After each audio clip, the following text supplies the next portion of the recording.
Alright. Let's get this going.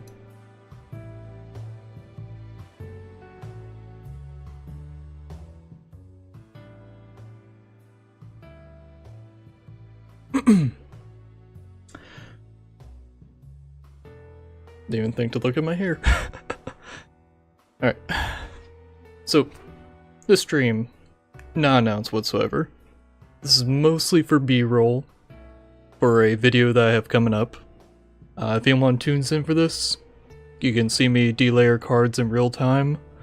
I am planning to make a new proxy making video, kind of like a little bit more like condensed compared to the 3 parts that I did. And I figure, hey, if I'm gonna be delayering cards and I just don't like have a lot of free time to delayer, I figure, hey, maybe make it a stream, maybe someone tunes in. Who knows? Who knows? But yeah, let's get this.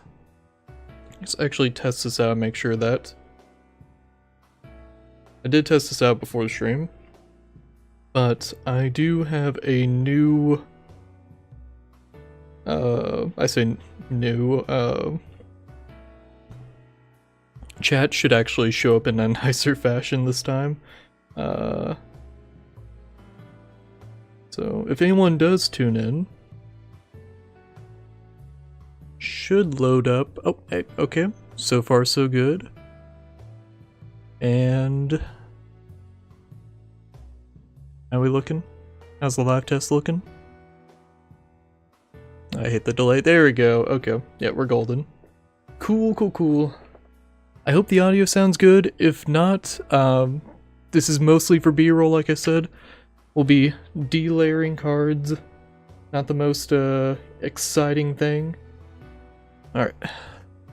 So, before we get started on this though, since this will be a VOD, cheers.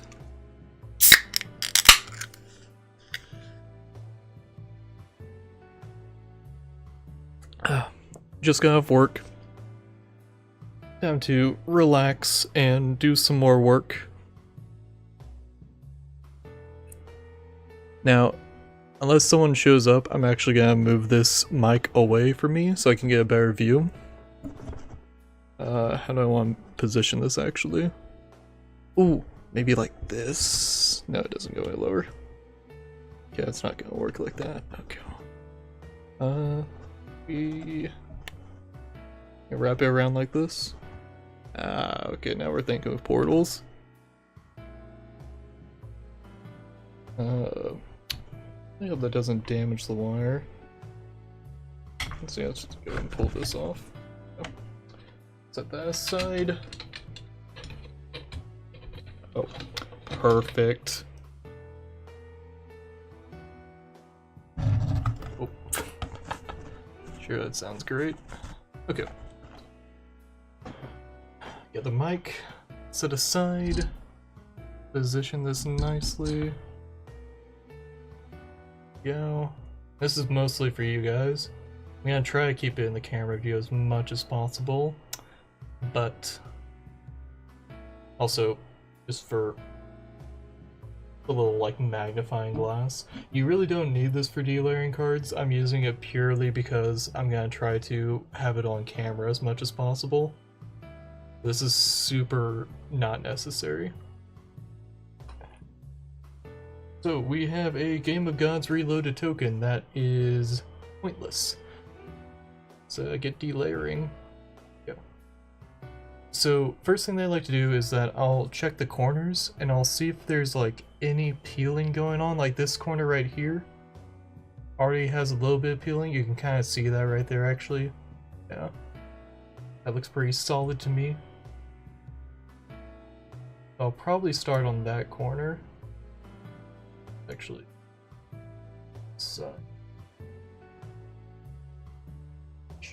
actually let's put you there and put you there. Yeah, there we go. Really need to get some new monitors. All right. Yeah, the other corners are pretty solidly connected. Oh shit.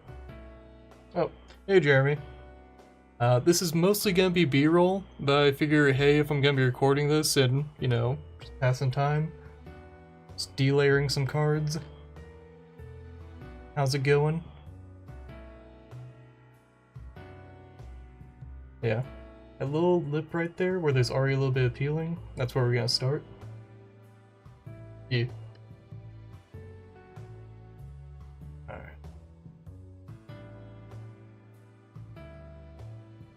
Just gonna take our blade, very lightly pull, just taking the top layer off. You can see we already have like a little bit of headway right there. Very nice.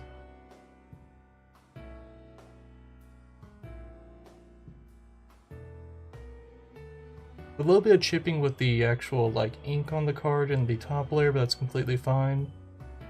The corners are always gonna like chip away. That's just how the edges of cards are. That's like the weakest point of them. But we can use that to our advantage. And perfect. There we go. Got a little flap going. Gonna be a lot easier now. So here's the thing. I did a little challenge stream a couple weeks ago. Got a bunch of proxies that I'm working on because that's what the giveaways were. And I am nearly out of proxy bases. Like, actually it might be easier to turn to this camera. I have 5 left. And there's at least like 7 more that I need to make. I'm still waiting on them to be like, oh, this is what I want for my proxy and all that. So I'm not like, oh no. Oh no, I have time and stuff, but yeah. So speaking of proxies, one that's like super popular, the Proxy Big Show. Oh my god. DS in the Discord was genius with coming up with that. Such a popular one.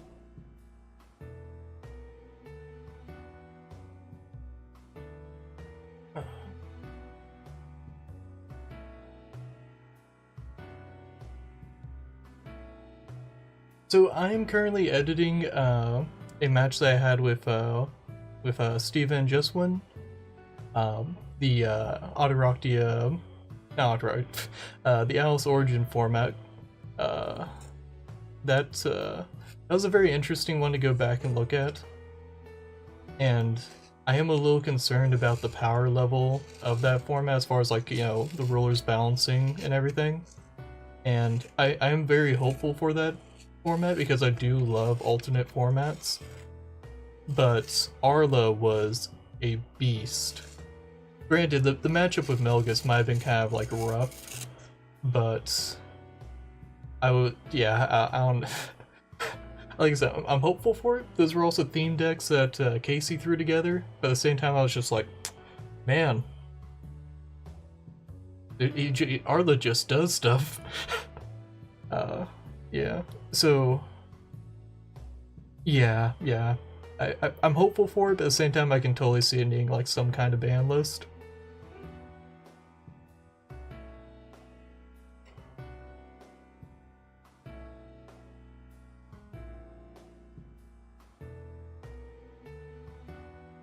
After that though, the next one will be round 1 of the main tournament.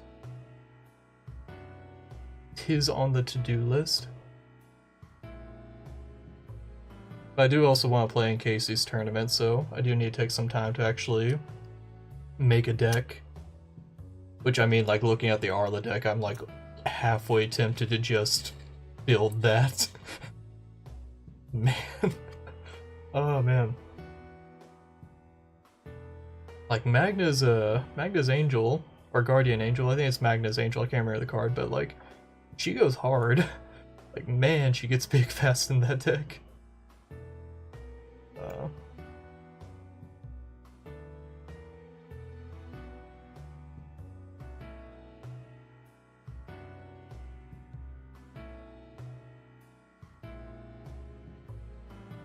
Oh yeah, we can talk about that. Yeah. I'd be down to make some more of those. Because I think they're great. I mean, assuming, you know, Big Show and Sword Progression don't like get banned or anything, I think they'll be like some really like handy stuff. I feel like Big Show might not be like the most popular card these days, but at the same time, I'm like, I mean, I would still run it in some builds, so I can, yeah.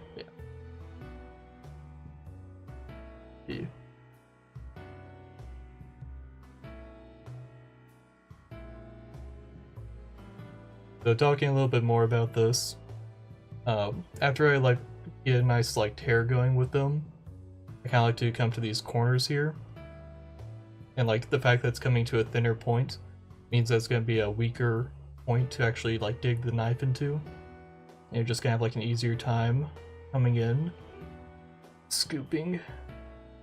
Read that corner. Yeah. Alright, got some peeling going on there. Very nice, very nice.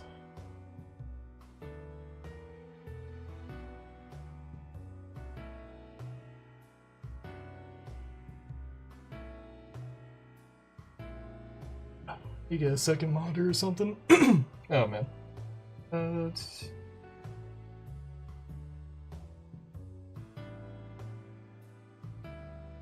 Yeah. Oh, dude, you sold 15 kits? Holy shit. That's what's up. Oh, that's smart, Rustin. Put your phone where you can actually see the chat. There you go. Dude, 15 kits, that's crazy. I am curious how many of them were, like, players, and how many of them were actual, like, stores.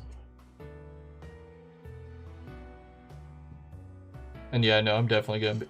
Dude, I'm gonna... Every Discord event that you run, unless something comes up, like something major, like, I don't know what it would be, I'm gonna be in, like, every event that you run, yeah. No concerns with that, man.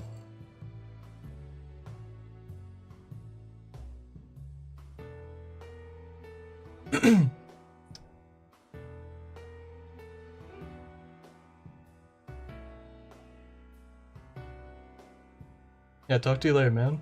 Get some sleep. Stay warm. I'm sure it's cold up there for you. It's cold down here, it's cold up there for you.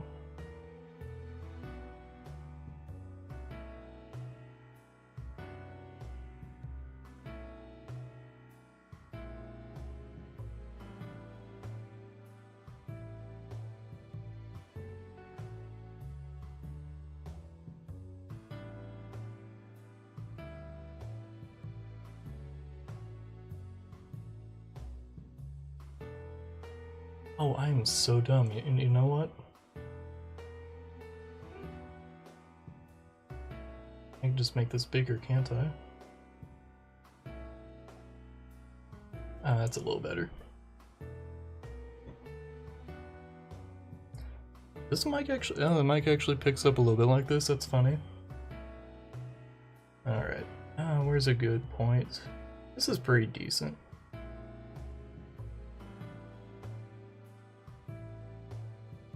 This is mostly just gonna be for B-roll, but we're kind of at a point where I almost want to go into another corner and start digging in from there. I might just do that. Oh, something else. When you have a little like spot like this, where it looks like it's gonna be easy to knock out, just skip it. Come back to it. Do the like bulk of the card, because if you have a mistake, it's usually gonna be where there's a big chunk of like artwork, and I can't tell you how many times I've like spent on like a little section, like making it nice and clean, and then gone to like the rest of the card and I just like dig into like half the card, and it's yeah. I'll probably mention that in the actual proxy making video again, but yeah. Just a tip of the trade.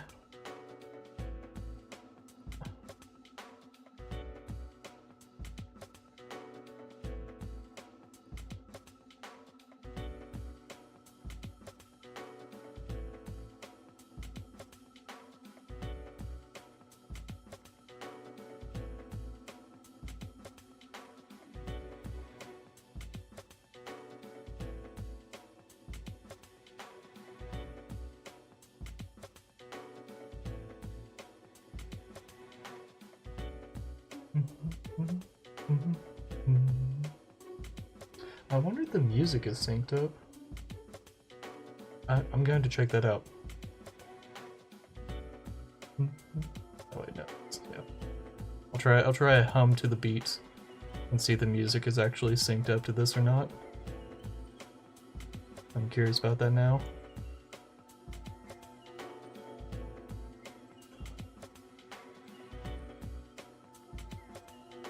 And I'm surprised how well this magnifying glass is actually working. Dun, dun. Okay. Oh, Omega Zero, hey, how's it going, man? Yeah, delayering slowly but steadily. So while you're here, I do have yours. Here, I'll just move the magnifying glass out of the way. Just jump scare Luffy. So yeah, I got yours going. I got the backs on them and all that. I'm just making sure that it's nice and like sticky on it.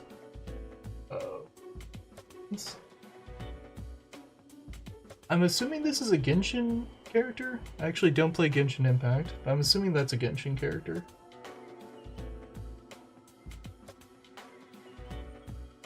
I'm assuming also a Genshin character. Yeah.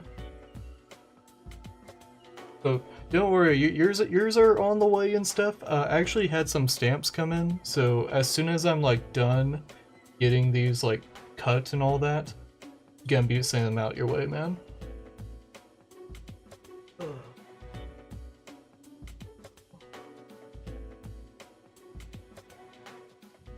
Oh, you're working, man? Ah, shit. That sucks. I was working earlier, so I know you feel.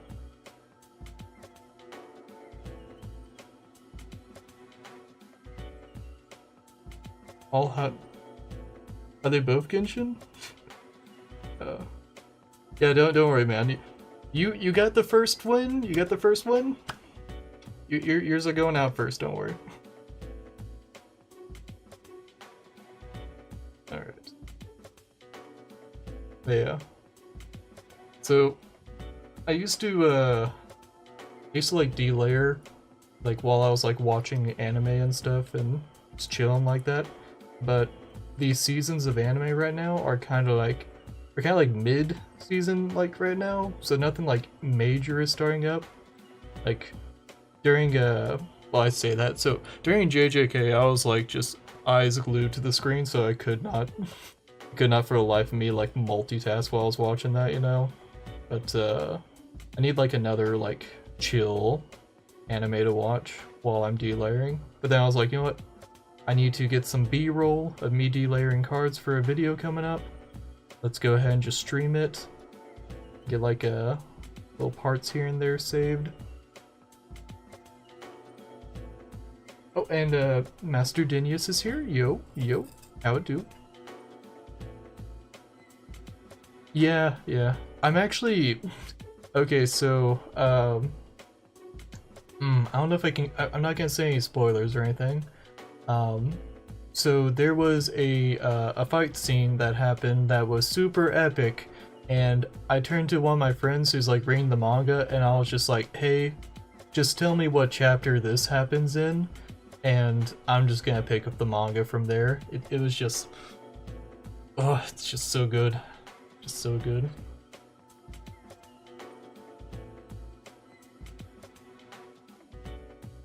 Realizing I have so much light going on, but because of this like lamp right here, it's like it's funny.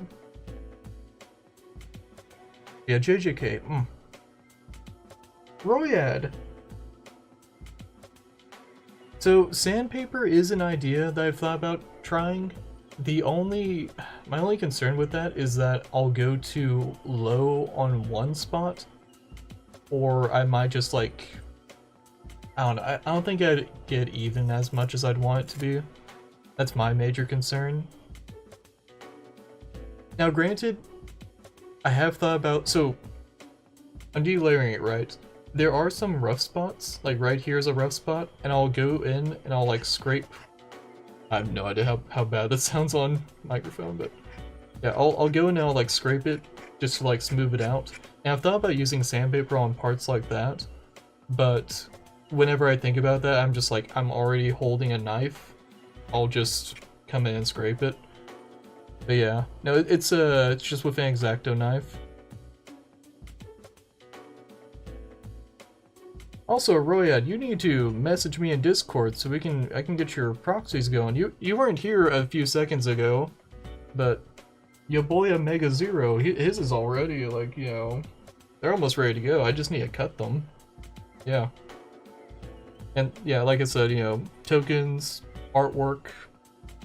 I won't do a counterfeit card, but if there's like something you want like a proxy of or something, we can kind of like swap the artwork out or something, you know? Maybe change the template or something, but yeah.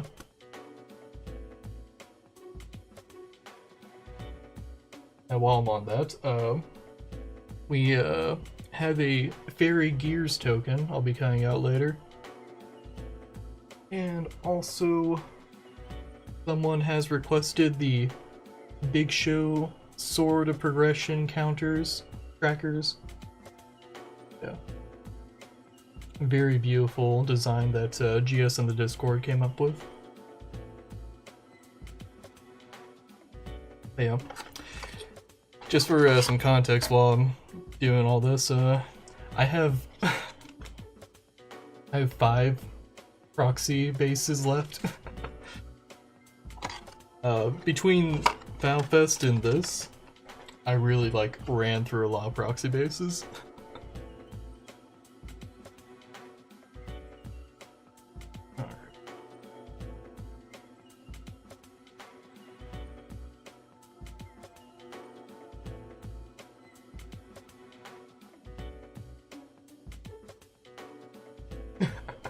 I mean, hey, it's not bad. Oh yeah, no, the big shows were like super popular at Valfest. Those were the first tokens that like I got. Okay, so that and like victory crystals, big show sword progression count trackers, and the victory crystals or victory tokens, whatever, the ABC thing, whatever. Those were like the first ones to go.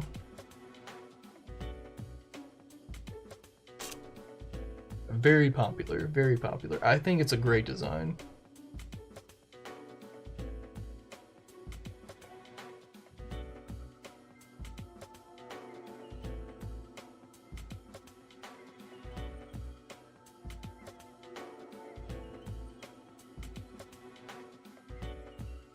So yeah, between some Valfest videos coming up, I do plan to make a new proxy making video.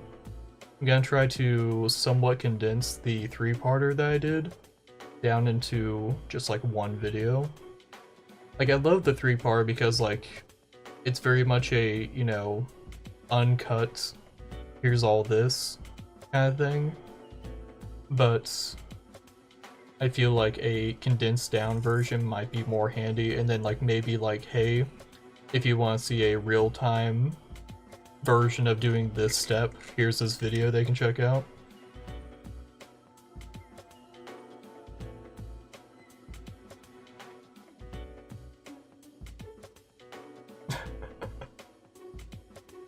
Yeah, no, that's fair. That's fair.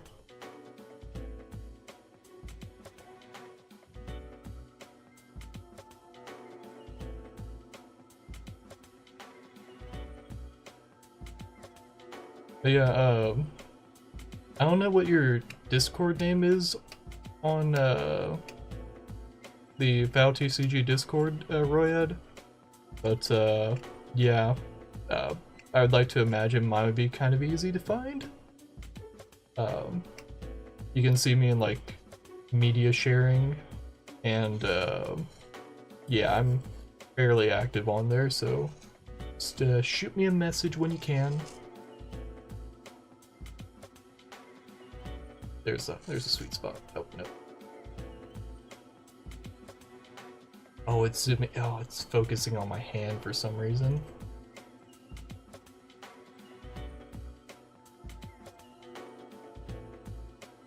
So no guarantees as far as Cool, man. Cool, cool. Looking forward to it. I want to make sure everyone, you know, gets their prize. But okay. So no guarantees on it, but I might try to stream maybe like once a week, maybe once every other week, and no guarantees as far as what things will be. My next stream will probably be Lethal Company though, because I have not gotten to play Lethal Company in a while, and streaming it feels like a great excuse to play it. There's also like a new update apparently I really want to check out.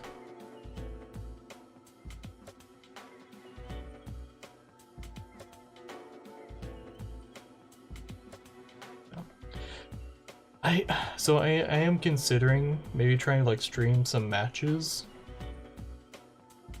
and that's kind of why I have this setup going on. Like, I actually have a dummy battery going into my like Sony a6400, and I also have a Elgato Cam Link. So this is all like it's not battery operated. This is basically a high quality webcam.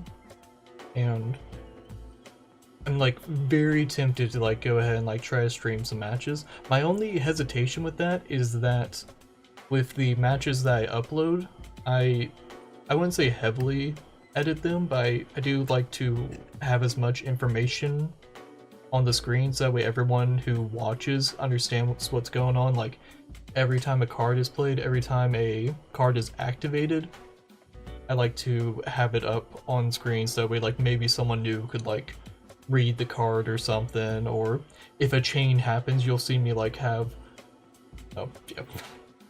talking with my hands, you'll see me have like a bunch of cards like, you know, going in the chain, and as it resolves they'll disappear, you know, that kind of thing.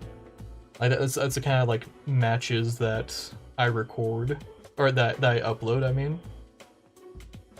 So I think like bare minimum, if I ever do stream matches, I'll want a very like easy way to track live. So that might be me using like a phone or something, and maybe having some kind of like HDMI cable going from that, or like something like that. Or I'm sure there's probably like an app on like an Android or something that could probably do something with OBS, I don't know. But yeah, it's definitely something that I've thought about, and that's part of the reason for this stream is also just, yeah, I'm just testing this out.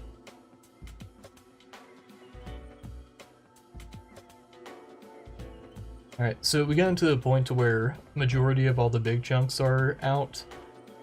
There are some gashes here and there, which, move this out of the way. I don't think you can see it. Ah.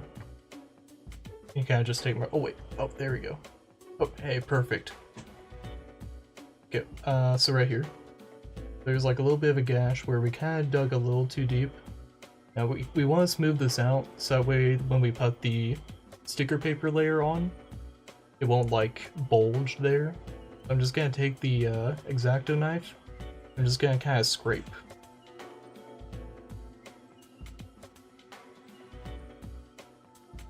Oh, hey man, you know, just off work, decided to do a stream that I'm gonna use for B-roll later. I'm just delayering cards. Have you decided on what your tokens will be?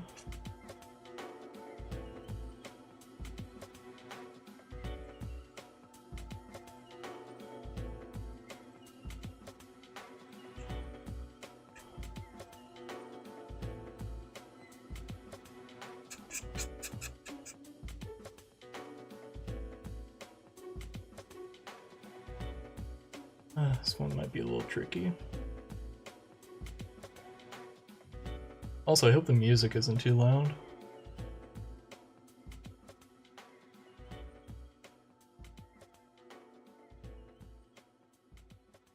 Ooh, there we go.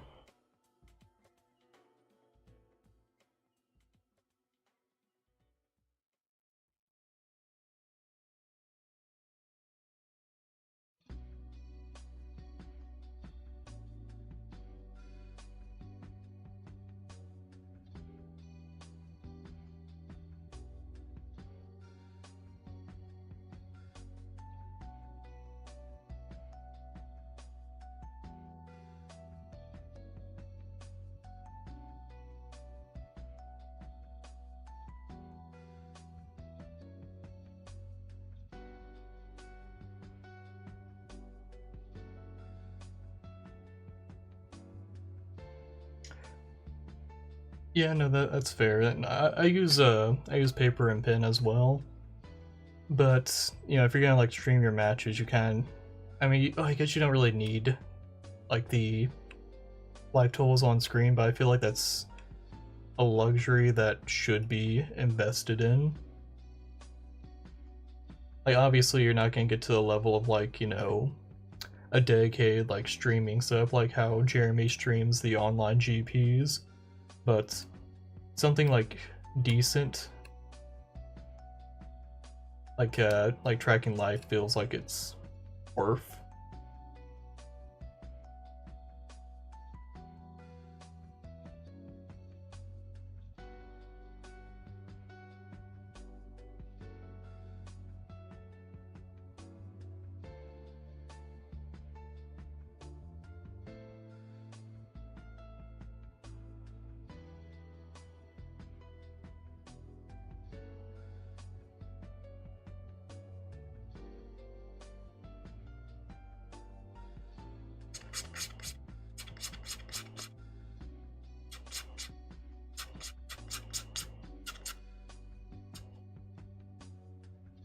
Also, I know they say don't cut, you know, towards yourself. This is a very dull blade, so unless I'm like stabbing into myself, I'm not gonna cut myself, don't worry.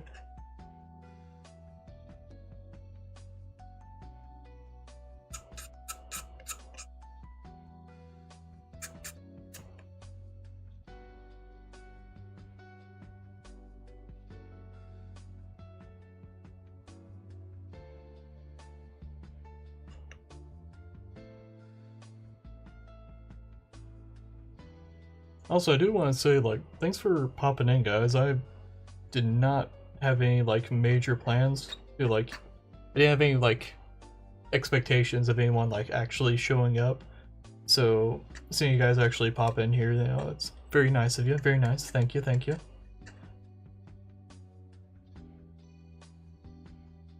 Like, I didn't make, like, any announcement video or anything. I didn't even, like, post in the Discord about this.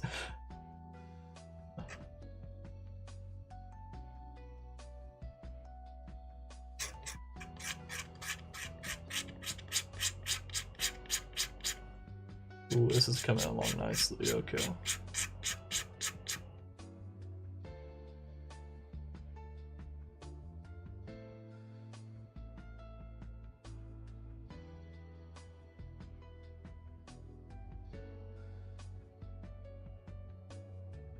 Wait, does it actually pick up on mic?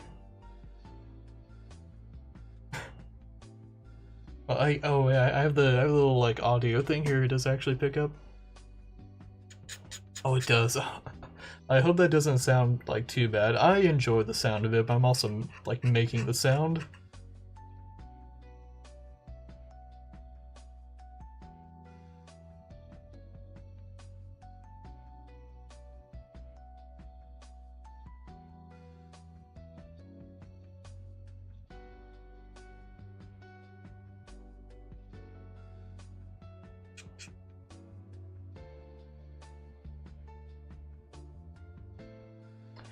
Yeah, that's kind of what I go for.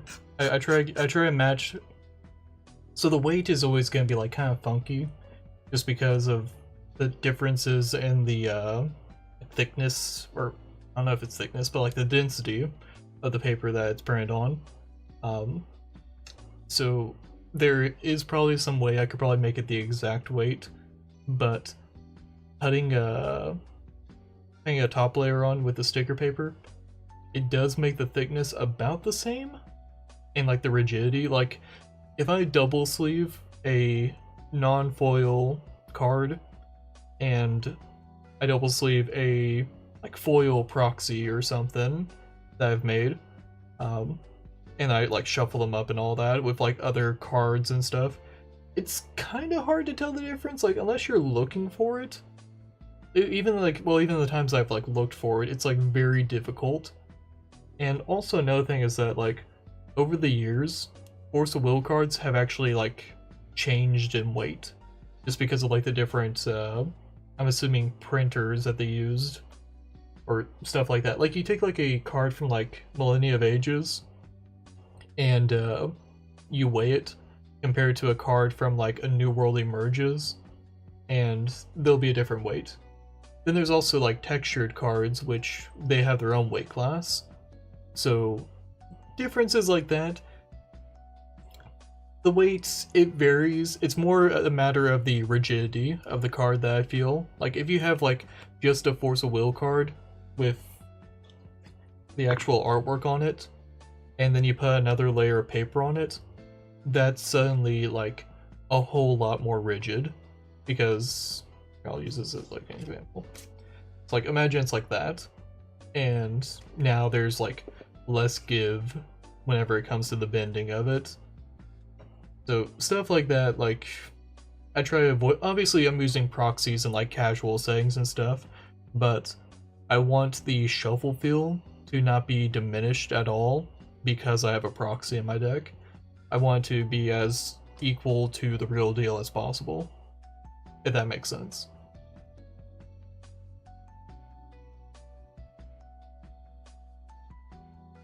Yeah, mine's also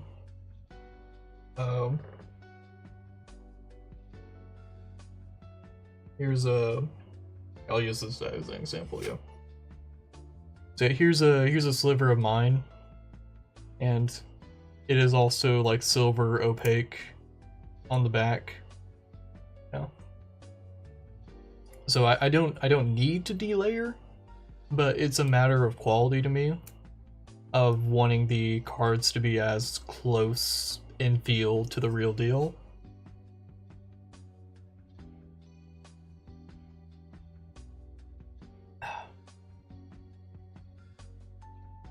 And don't get me wrong, you don't have to delayer the cards. Like, you really don't have to. Like, it's a proxy. It's never gonna be, like, you know, it shouldn't be, like, mistaken for the real deal. But it's a matter of, like, shuffle feel and quality for me.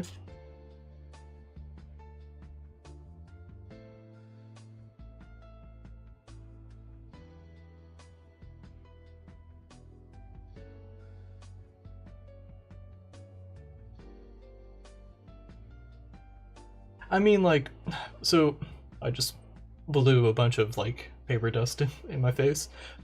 So like, proxies should never be used in official play unless like approved by a judge, and usually for that it'll be like a stand-in card. Like maybe it'll be like, just as an example, like a magic stone might be a stand-in card because, oh, you're blanking on card, your magic stone to Moonshade, it's damaged to the point to where it can't be sleeved properly, or it doesn't sit in the stone deck as well because, yeah, we'll oh, here we go, we'll use this. Yeah, like here's your Force of Will card. Looks good, looks great, you know, you can sleeve that up and all that. Oh no, you got stepped on. Oh no, it's damaged. That's where like a proxy might come into play, of like, okay, here's a stand-in for your deck that a judge will approve. Maybe they write something on the actual card and say, hey, sleeve this up and put it in your deck. This is your stand-in card for the damage card. But like, you'll never go to a tournament and be like, hey, can I use this proxy that I made in my deck? Like, they won't allow that, yeah. So realistically speaking, any of the like proxies that I make, they should never like result in cheating at a tournament level at least. Like maybe like friends might be like, you know, oh, I know the feel of Rustin's proxies. I'll shuffle my deck to where I'll have it on top or something. Like, sure, that could possibly happen, who knows? But like, realistically, you should be fine in tournaments, at least for Force of Will. I don't know how other card games are.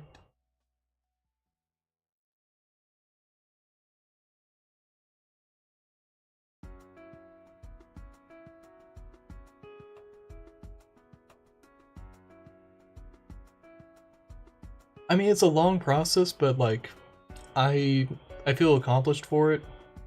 Like, yeah, it's a difference in weight. So where I can't do the weight perfectly, I'll go for the rigidity. But yeah, I mean, it's a long process, but it's a quality thing. Like, yeah, you could, I have some right over here, don't I? Like, yeah, you could go to, makeplayingcards.com. Oh, that was super loud, sorry. You could go to, like, makeplayingcards.com and just have, like, you know, these made. I mean, it's nice. Don't get me wrong. And, like, it's close. I mean, it's definitely a playing card that I have in here. Like, that's definitely a playing card. I could easily pick that out compared to other, like, Force of Will cards. Yeah. But, like, that's a super easy option. Like, you don't have to do any of the legwork except for the image that goes on the card. And that's completely fine. Like, you can save money that way, you can save time that way. But, like, stuff like this, it's purely a matter of, like, quality to me.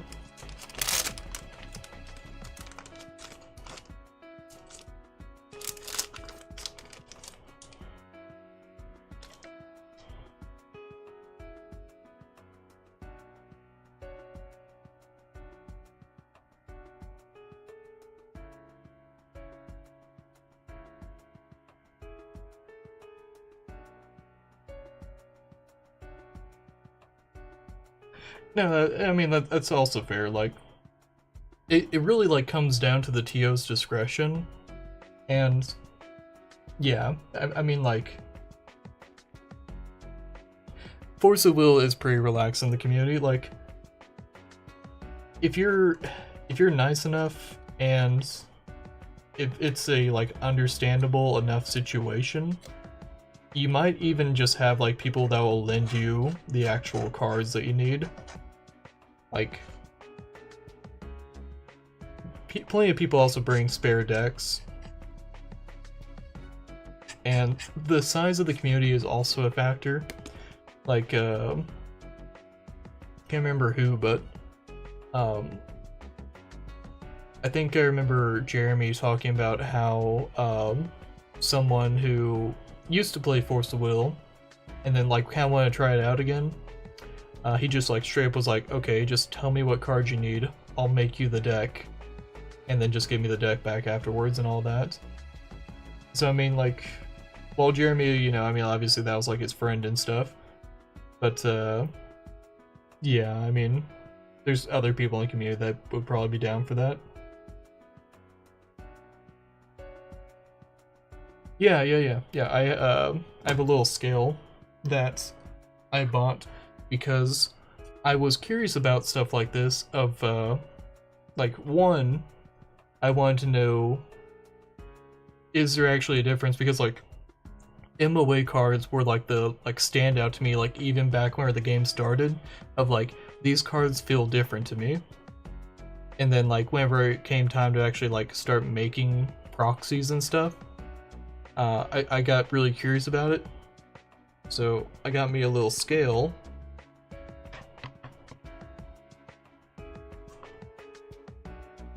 This isn't really a flat surface, but we should be fine. Oh, stopped. This isn't really like a flat surface, but so that's 180 for grams. Where is a proxy that I have made?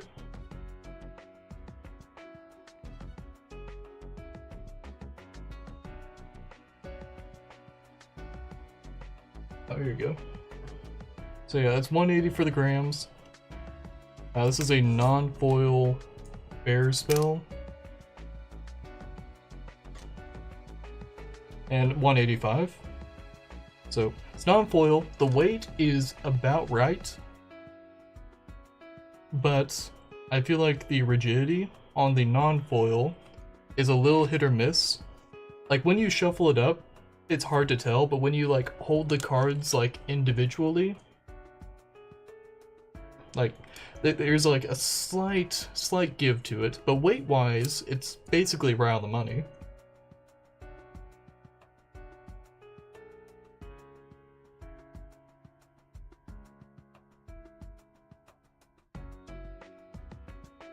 Yeah, let's go for this one. Then we have a foil one here. So yeah, it was about 181. Yeah. Here's a foil one. Delayered the exact same way as the fair spell was. This one comes out to over 2 grams. Now, there is a significant weight difference, but as far as the rigidity goes, it's a lot closer. It's a lot closer. So for that slight weight difference, that I would argue that most people would not be able to tell a difference for. Yeah, like shuffling this up, no problem. And same thing with like the non-foil one, like even it, like while the weight is like basically spot on, the rigidity is slightly off. So it's like a give and take of like, do I want more rigid? Do I want like closer to having the same rigidity, I can't talk, or do I want the weight to be closer? And I lean more towards the rigidity, and then also the foil paper just holds up a lot better. Like the fair spell, like there's like a little bit of chipping up here at the top. Granted, I haven't been like super nice with this card, but like this foil one for the optical camouflage proxy that I made, it's held up really well.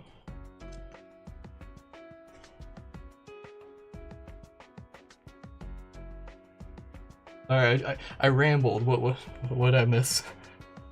Alright,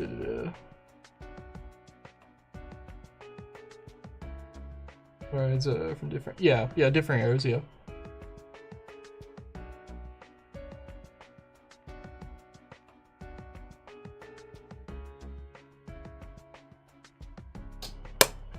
So he didn't use a proxy. I'm pretty sure what he did, which is what a lot of people do, and this is me just speculating because I will never really know.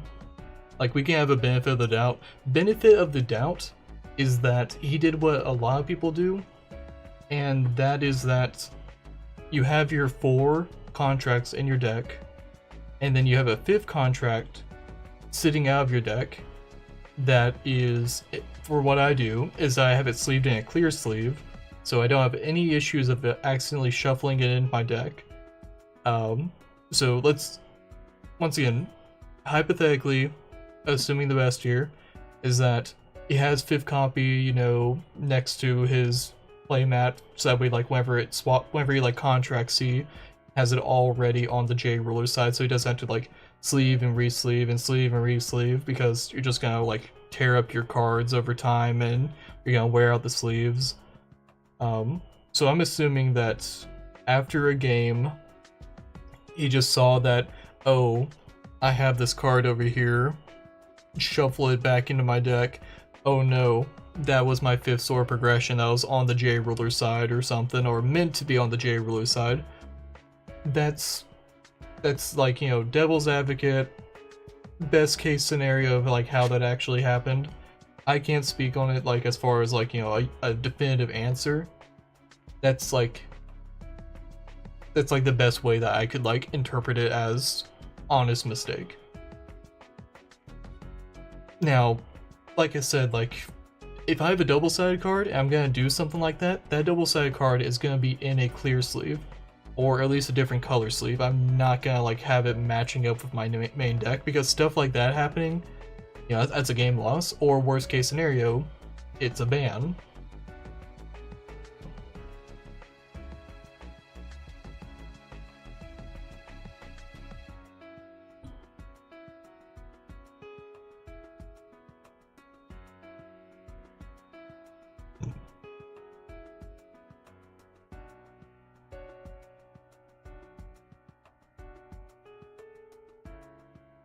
Yeah. So, as far as my own templates go, I don't necessarily make my own templates. I use official templates, and I gut them like a fish, and I will just rearrange them to make them look as nice as I want them to be, or make them look the way I want them to be. So like this, Fairy Gears Resonator token. This is actually a light 400 Resonator card temp. It is a card at one point, and I just gutted it all the way down to the text box, and then I took Fairy and Gears from a different card and just slapped it on there. The only thing here that is technically original by my design, like I didn't take anything from it, is where it says Resonator token and where the little light symbol is, the gray backdrop gradient, that's something that I actually added to it that was original. And then here at the text box where there's like a little bit of graying, that's something else I added. So for the most part, as far as like making actual card templates, it's just gutting official ones. Yeah.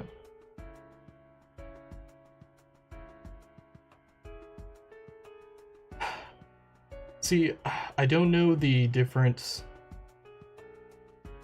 I don't know the different levels of, like, you know... I'm not a judge. I don't know, like... I know they have protocols.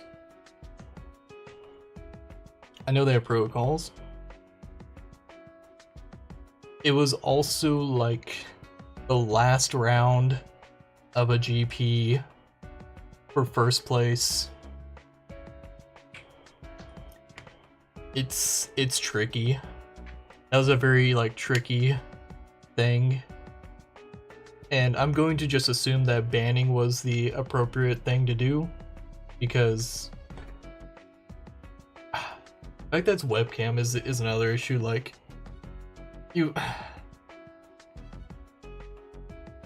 it's weird.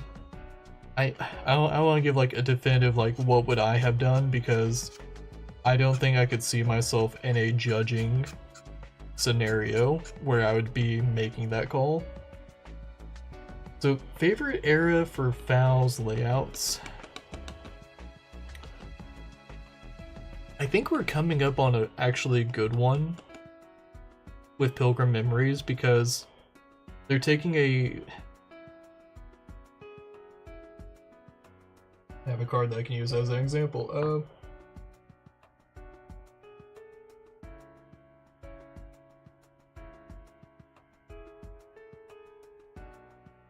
Like, this layout, it's not great. It's really not great. The black bars do nothing for the eye, and they're getting rid of that. That is really good. That was one of the major gripes, was the black bars. And then they're also getting rid of like a majority of the black bar here, to where it's just gonna be like down here will be black to like really, you know, help the set code and artist and branding or whatever you want to call that part. That'll stick out still, but the actual art of the card will like pop more. I'm really hoping that it stays like that going forward. And I mean, like, as much as I, don't want to say this and stuff, like, there were people that, thought, hey, Grim Clusters, border is like the best and stuff, but we only had Grim Clusters, like Grim to Alice Cluster, that was only for like 2 years. And a majority of people didn't play OG Valhalla. So anyone that says that that is the best frame and all the other frames suck is kind of like the equivalent of saying that, you know, there's a Pokemon Gen 1er is like a term and stuff, and like it would be the equivalent of like, you know, a foul Gen 1er of like the game sucks and it was only good like for the first couple years or something. But everyone loves the Curse of the Frozen Casket, the Lapis frame. Everyone loves the Lapis frame going forward, and it is probably one of the most appealing frames for the game.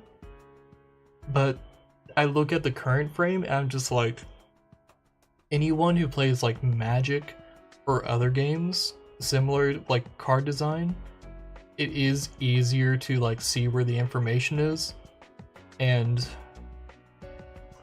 it's really a tough one because like the Lapis frame is like really fucking good. It's really good. But the current frame has like genuinely grown on me to the point where I would be fine with it for the rest of the game if they stick with how Pilgrim Memories has their frame right now, because making it full art without necessarily having to be foil is just, that's great. As much as the artwork as possible, but then also like make sure that the information is easy to read, and that's what the like current frame has going for it, is that I feel like it's easier to read. Now granted, like the text could probably be like resized in like certain situations, but I mean like I like it. Yeah. Yeah, I mean, yeah, if you can't find a token, you just make your own, yeah.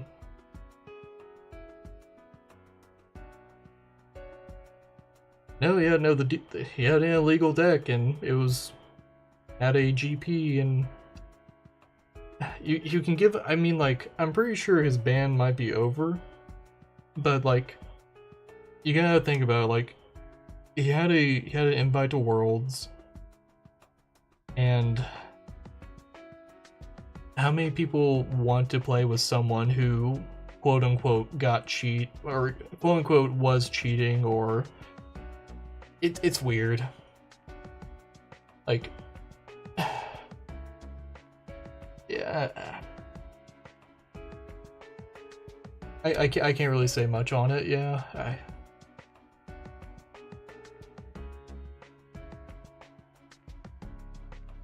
wait, rainbow frame.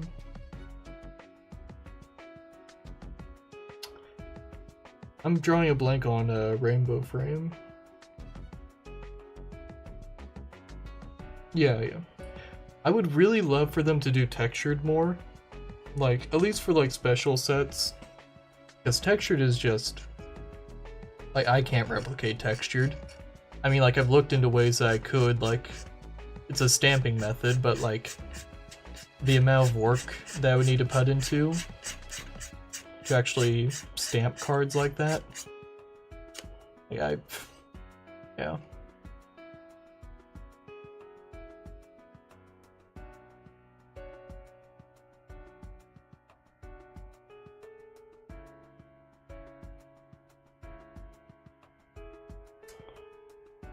Okay, while we're on the subject of cards and templates and stuff, I don't care much for Ubers. The lack of color just doesn't do it for me. Like Ubers, golds, I just don't care much for it. I'm pretty sure it's the first time he cheated, it's just that I think at the level of the tournament and the extent of the cheats of like an illegal deck to the point to where it was 5 cards that were like very game determinative. I feel like that played a, I don't know the full details on, you know, why they came to the ruling of banning, but yeah. I mean, the dude's back in the community. Like, it was funny. I was actually talking about it with someone over Discord, and that very same day, I see him like hop back into a Discord, and I'm just like, oh, I'm assuming his ban is up or something, or yeah, I don't know. I really want to give him the benefit of the doubt. Because, I mean, like, the dude has always been, like, pretty chill for the most part. As far as I could tell. Like, I know he was, like, a very, like, competitive person. But the fact that he already had an invite to Worlds, I want to imagine that he wouldn't risk cheating. But at the same time, it's like, well, that's what you would think and stuff, you know. But, yeah. Alright, so there's still some ridges here, but I can scrape at this for like hours. So we're just gonna move on and I'll come back to this later.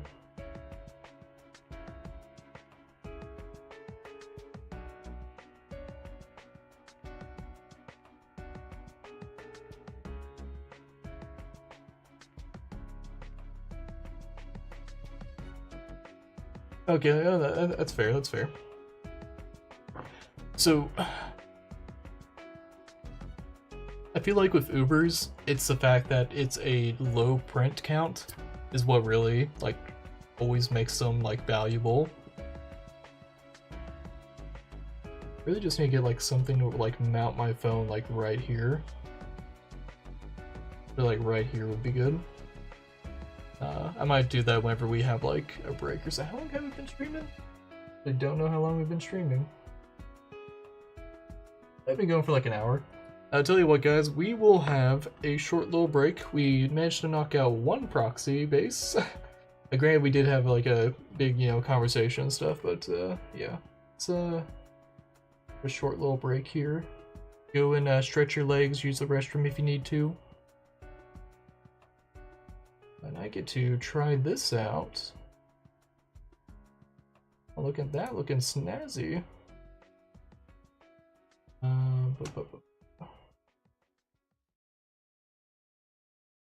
This, that one? Oh, whoops.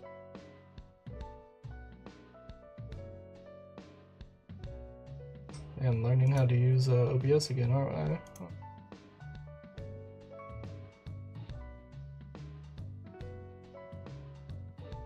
Alright. There's my keyboard.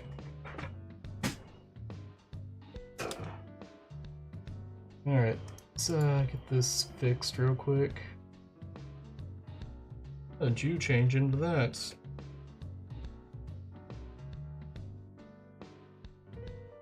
There we go. It's good. Oh, that's what I did. Okay.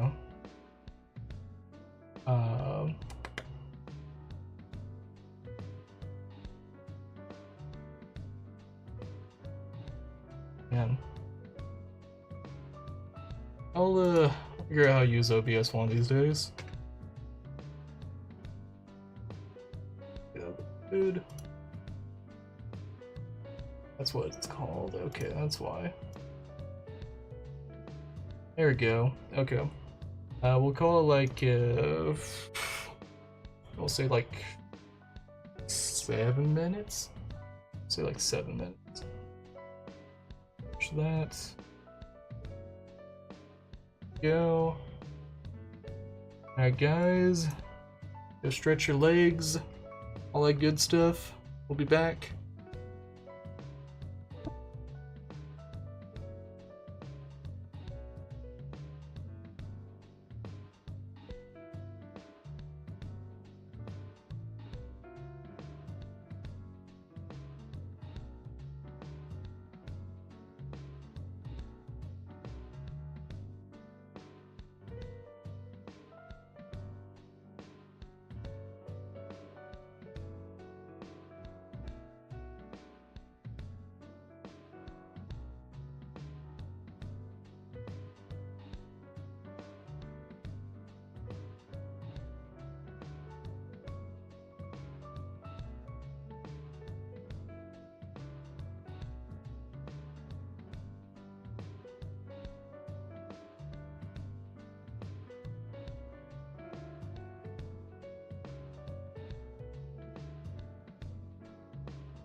Alright, so I had no idea that it would just like transition to the very next scene. Okay, that's actually kind of cool.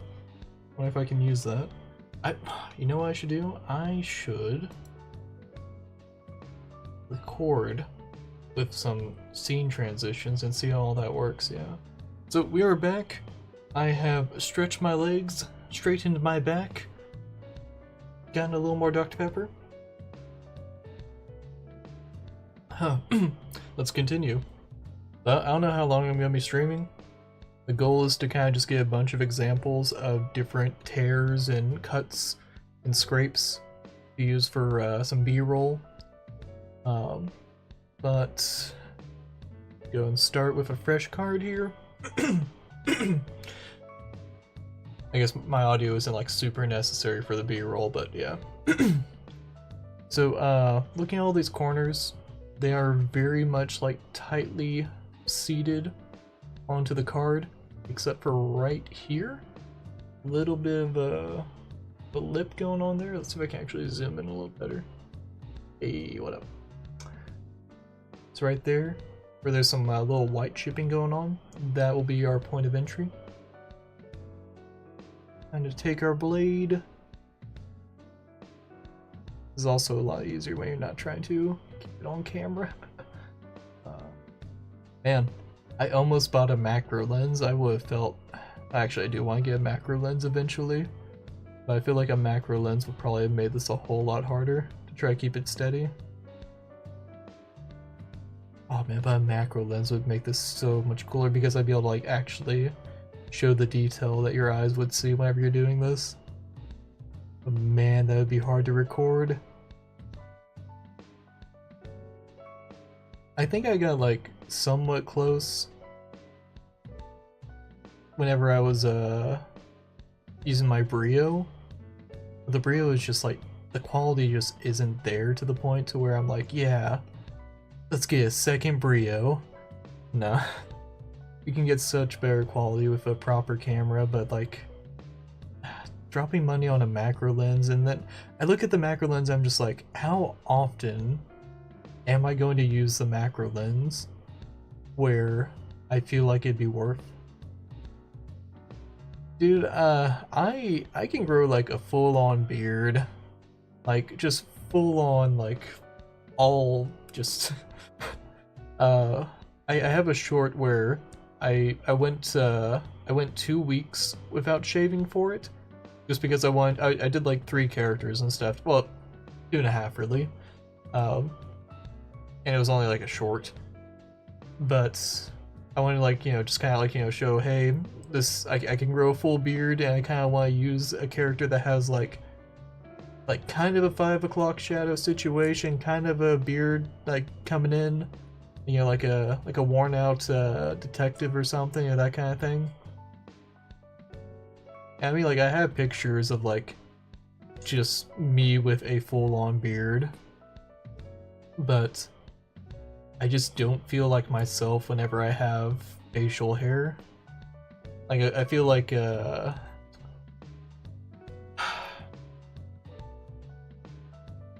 feel like it's almost like a mask. I don't know, I feel like mask might not be the best way to describe it. But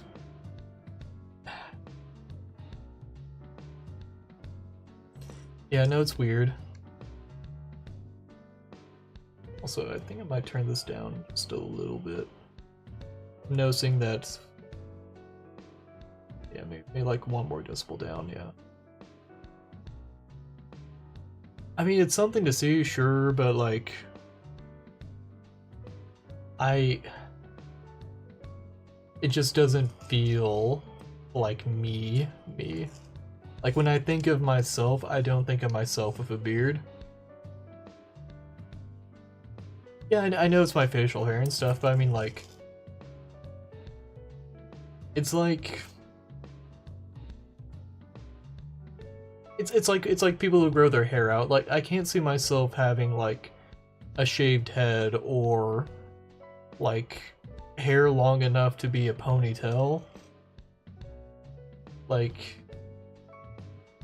Yeah, and I think that's probably like the best way to describe it. Like, where some people are like, you know, I can't see myself without having a beard, or I can't see myself having a man bun or something. Like, a goatee would just make me look evil. We don't need an evil Rustin in the world.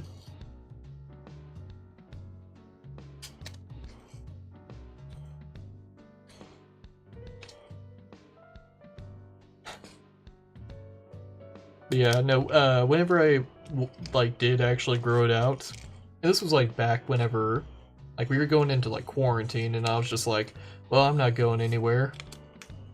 No one really has to see my face outside of like, you know, whenever I hang out with like friends or family.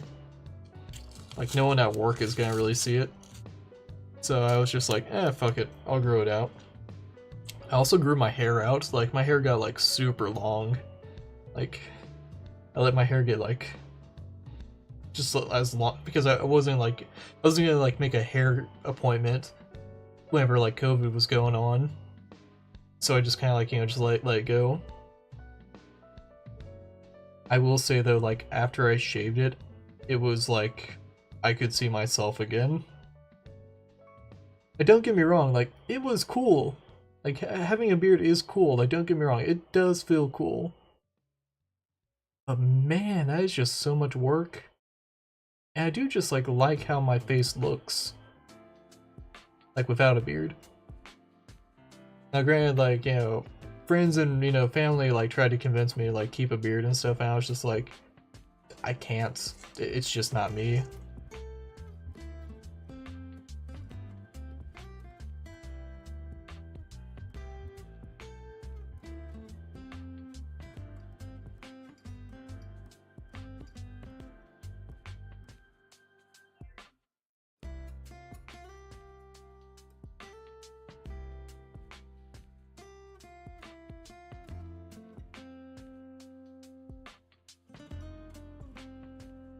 That is some pretty long hair, yeah.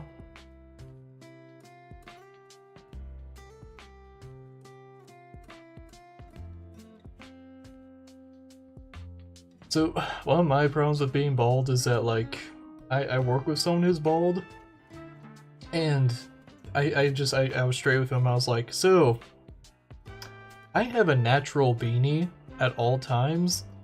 How was the cold weather today? You know, that kind of thing. He was like, oh, well, I kept my hood up. I don't know.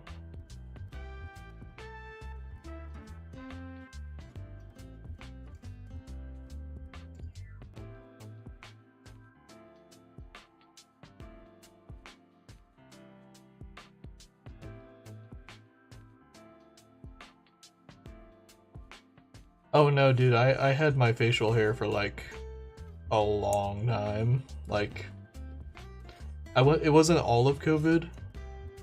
It was...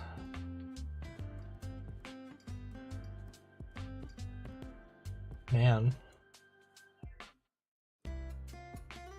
It wasn't a year.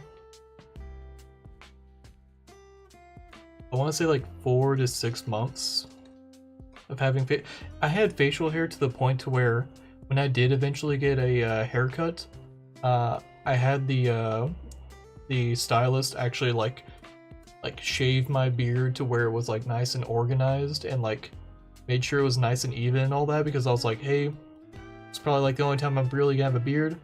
Let's go ahead and just like get as like clean as possible. Also, I don't know what the fuck happened. This one is like turning out super smooth for like no effort whatsoever. Like we're almost done with this. I think the first one we just got super unlucky with how the paper was held together. Actually, this part kind of hard.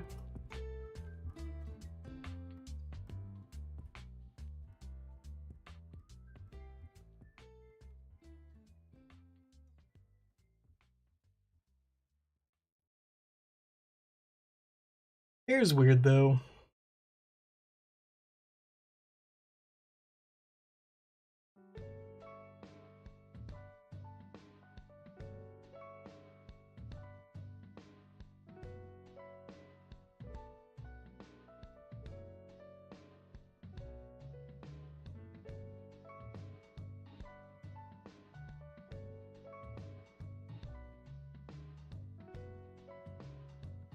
Ooh. Ooh, that does sound unpleasant. Your head feeling like Velcro. So like I have like had my hair cut like somewhat short. Like I wouldn't say recently, but like maybe like like right after COVID, I think I got like a decently like cut hair length, whatever. I don't think I could ever shave.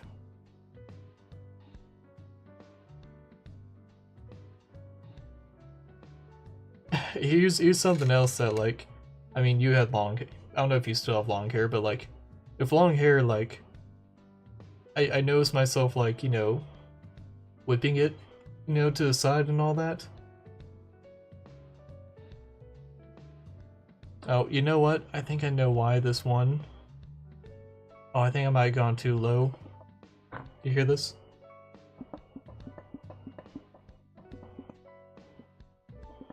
I think we went too low. Shit. That's probably why it was tearing so easily. Well, actually, no, that looks about right. Hold up.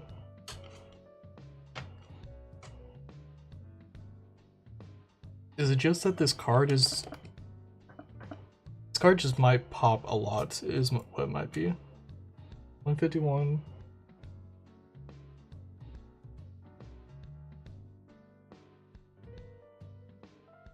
$151. This should be like 145-ish. Yeah, 148. Yeah, I guess this card probably just like very poppy. So when we throw a layer on it, it shouldn't be an issue, but that was just weird. Yeah, it's a weird one.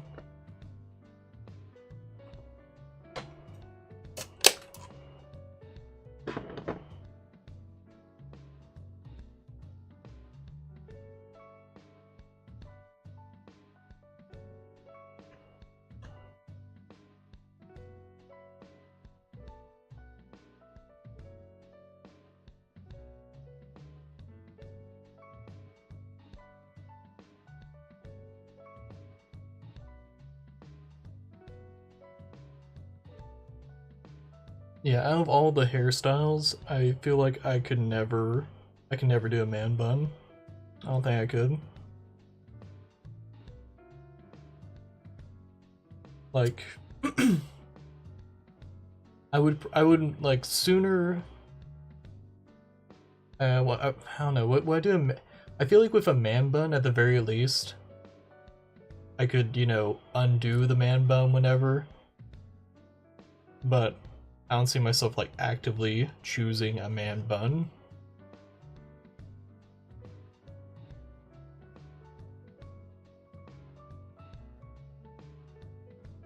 Yeah, this one's actually fine. The popping was weird. I feel like there's a weird flex in this particular card.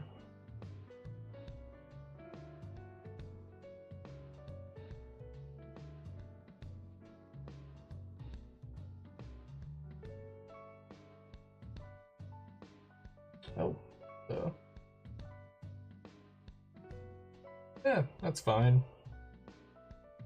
Yeah, we'll just listen to that for 2 hours. I don't know why that track was like that, but oh well.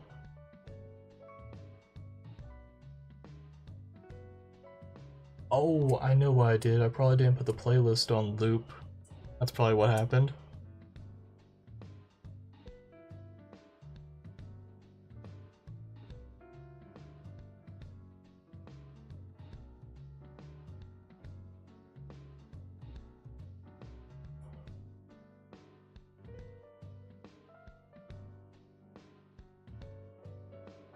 Man, okay, if we talking about hair, I'm pretty proud of my hair as well. My hair is incredibly soft.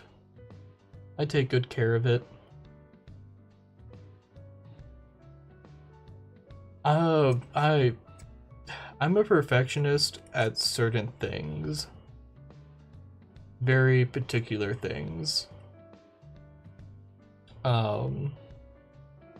I'd say it's more a matter of like OCPD, obsessive compulsive personality disorder, where like, someone, when they make like a house in Minecraft, it has to be a very particular block length, it has to be like stuff like that. But like, I also like turn this camera like 90 degrees, I would not look like a perfectionist. But no, like stuff that I like put effort into. I wouldn't say I'm necessarily like a perfectionist, but yeah, I do like to make things as nice as I can within reason.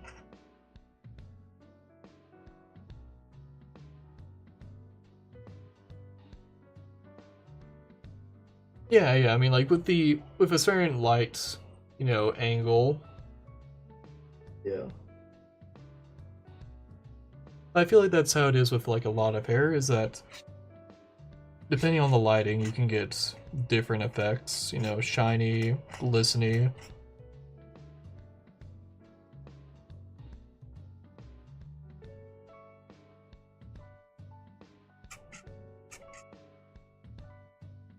And we are almost done with this, yeah. I am a little worried about this one though. This one does pop a lot, so I might use this particular proxy base as like one of my like own tokens, or maybe like the next time I go to an in-person event, this might be one that I like have a free token on.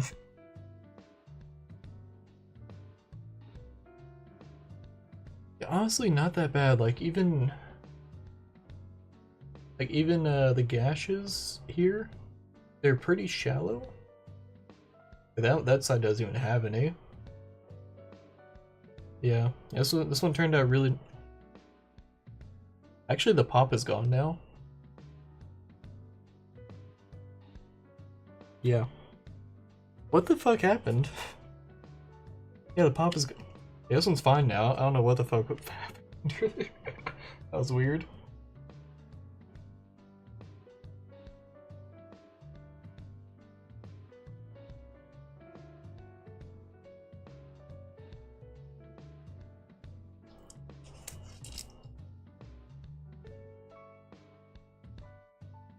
There are a few things where I will tell myself, yeah, that can be a bit of a hassle.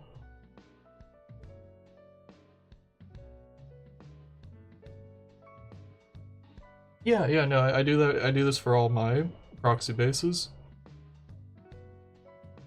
And like, I'll even, when it comes to ones where, for like special proxies and all that, like, I'll actually like go through my different proxy bases and be like, okay, this one in particular looks better than the others. I'm gonna use this for this particular proxy.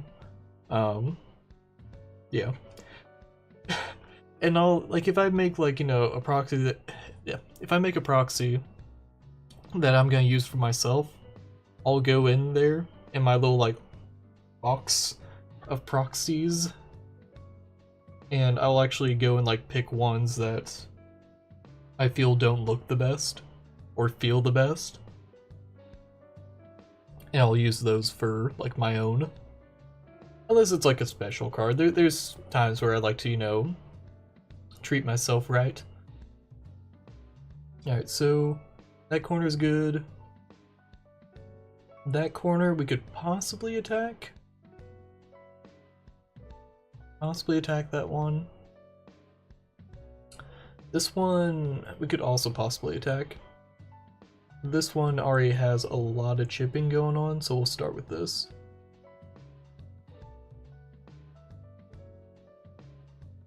Yeah, no, I take pride in the stuff that I make, as much as I can. Like, with I think the hardest thing for me is with the stuff that I upload. I am very like hard on myself on a lot of things, and I eventually got to the point with that of I just need to find a stopping point. I want to make it as good as I feel I can, but I just you just have to find like a good stopping point. Like there's a video that I watched recently. Not recently, it was like years ago at this point. But there's a video that like spoke to me, and like I'd already like been making YouTube videos for like a long time, and I have videos on my channel that I privated. But I'm gonna find it real quick actually. For the Halloween proxies. What did I use for the stones? For the stones, it was just delayered Force of Will cards, yeah. Yeah. There's pictures of the Force of Will stones you can just find online, like nice high quality ones, and I gutted that, and yeah. I'm actually gonna go and find that video because it was like time is not your friend or something. Time is not on your side. No, that's not it. No, that's a song.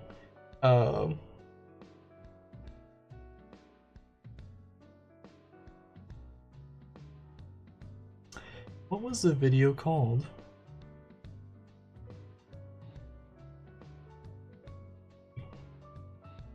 It was something. It's okay. It's a guy that I'm subscribed to. I can probably find his channel and then like go from there.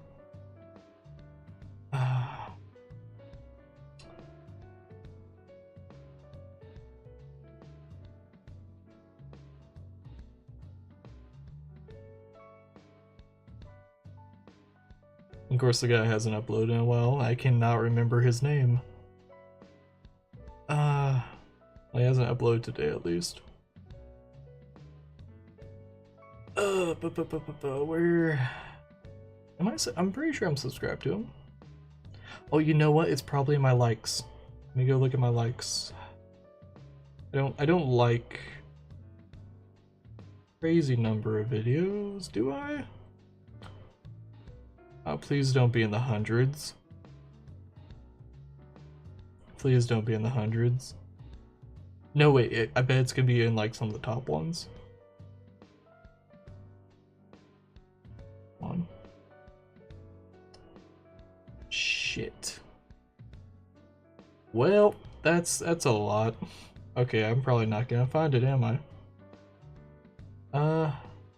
Maybe it'll show up in my recommendations, maybe? Ah, fuck. Yeah, this is gonna bug me. You know what? I bet I posted it in my Discord with my friends. Oh, when you're a perfectionist, but time is finite. Okay.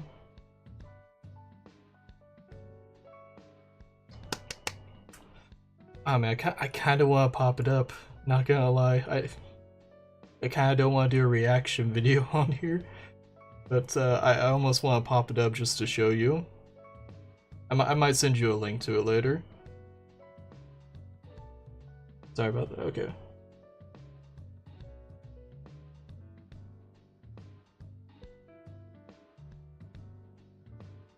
Yeah, no, I looked at my likes and I was just like, alright, I can't go through there. Unless there's a way to like... Well, no, because the video's pretty old at this point. I was just like, I can't find that. Yeah. But yeah, it's when you're a perfectionist, but time is finite.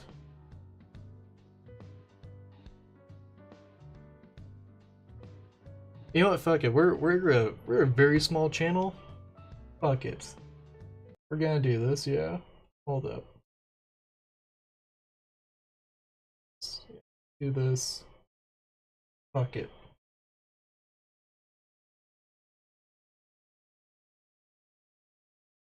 We're gonna watch a video here. We're gonna watch a video together. I hope the audio will be fine on this. Oh, there it is.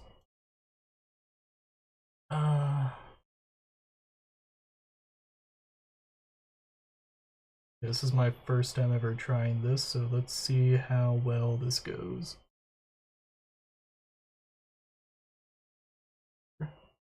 Say that. Wait, no, not window, right? Add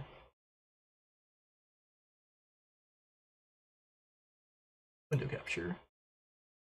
Go. Hey, okay, we're looking good. Okay. Go ahead and Alt.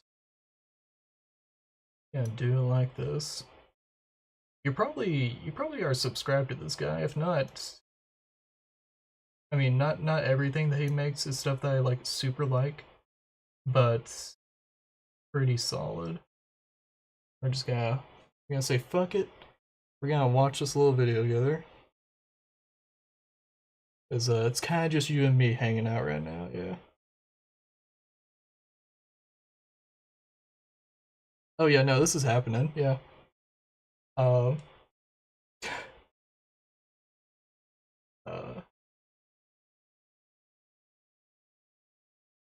and that. Yeah, Daniel Thrasher, if this upsets you, let me know. I will give you the I don't make any money off of this. I will make you proxies. I think this will be fine with the audio. So yeah. Oh wait, crank up.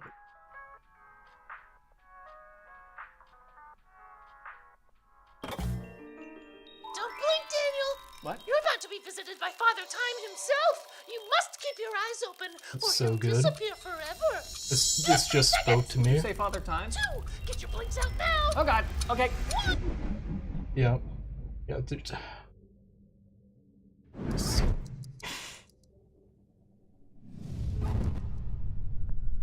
over the top.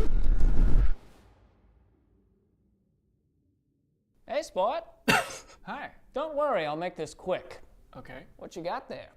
Oh, this is just something I've been working on for a while. Yeah. Yeah, you have been working on it for quite some time. Yeah. Yep. It's almost ready though. You know, you say that a lot, It's a new project I'm working on. yet you rarely finish anything. You say your intentions, you announce this exciting new project to a lot of people, and then Yeah. poof, project gone. So what's holding you back with this one? I just need a little longer to make it perfect. Perfect? To whom? I don't know, just like objectively perfect. Do you really believe that 100% of any population will ever agree that anything is truly perfect? Ever? Well, The only two universally loved things are mashed potatoes and Dolly Parton. but Father Time. Ah, please, call me Papa T. No. What's so important about this thing anyway? You think whatever this is going to change I mean, the it's world? comedy, Well, but no, like it isn't it's going to also change pretty anything deep. until you finish it and let it live out there, warts and all. Forget about perfect. It doesn't have to be perfect. It just has to be. You're right. Attaboy. So let me see it. No, just let me look at it one more time. You're still not getting it. Try to see the big picture here. Time moves faster than you think it does. You can see the green screen, but Present it, moment it kind of feels like long adds it to to you, where but it you're looks pretty always solid hurtling though. into the future. It's like Every magic. second of every day. And eventually, time will keep hurtling without you, no matter what you've done with it. Yet you choose to be precious about this project. So what are you saying? Are you saying nothing I do matters? I'm saying that time is the most precious resource there is. So just do your best today. Because your todays will become yesterdays, and your tomorrows become todays. And if you are lucky enough to die 60 years from now, one day you will look back at all of your yesterdays and realize that you were too concerned with the future to make the most of the present. Not bad, huh? I'm not crying, I just haven't blinked in a while. No, you definitely cried. Okay, before you go, you came to tell me that you're on my side, right? You know, I actually came here to warn you. I am absolutely not on your side. Wait, so why should I even... The blow. Father Time? Papa T? Hey, dude, you good? Yeah, I'm just trying to find the perfect end to this video. What kind of video? It's a video about how time is limited and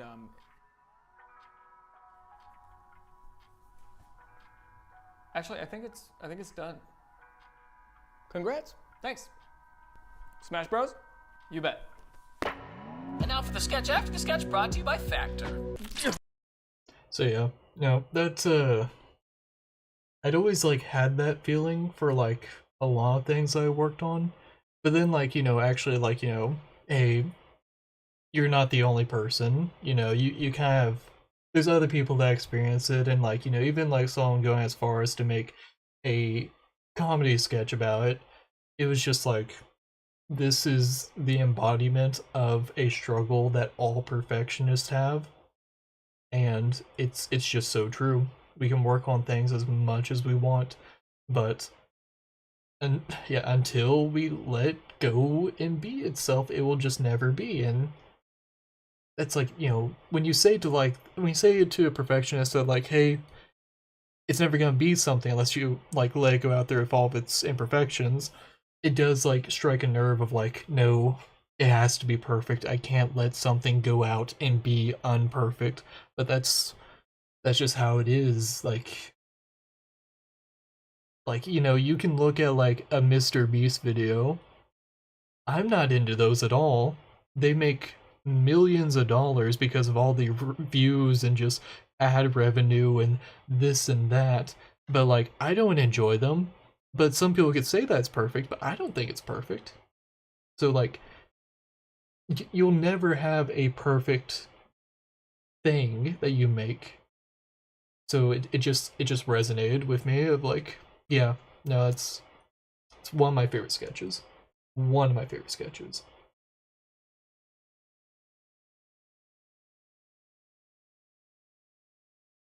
Yep. Little side adventure we went on. Let's get my music going.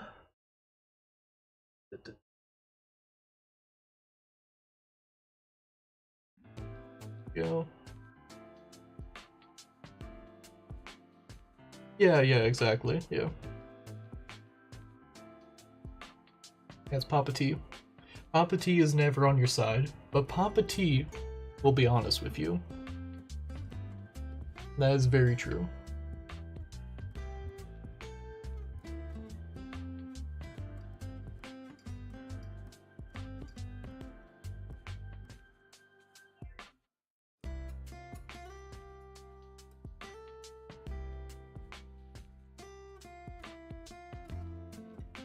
Yeah, that's also like, okay, I'm doing, a pack opening short every day for this year. Majority of people are never gonna see it, and the people that do see it in their recommendations, they might not even click on it, But it was one of those things of like, this is something that I feel like I want to do, and I just gotta do it. And no matter like, I'm probably gonna have some of those that I don't feel as good about, because like, I've already had some that I've uploaded where I'm like, oh, that was like a 5-minute recording that I had to cut down to a minute. I don't feel super good about that, but I gotta post it because I've set this goal for myself.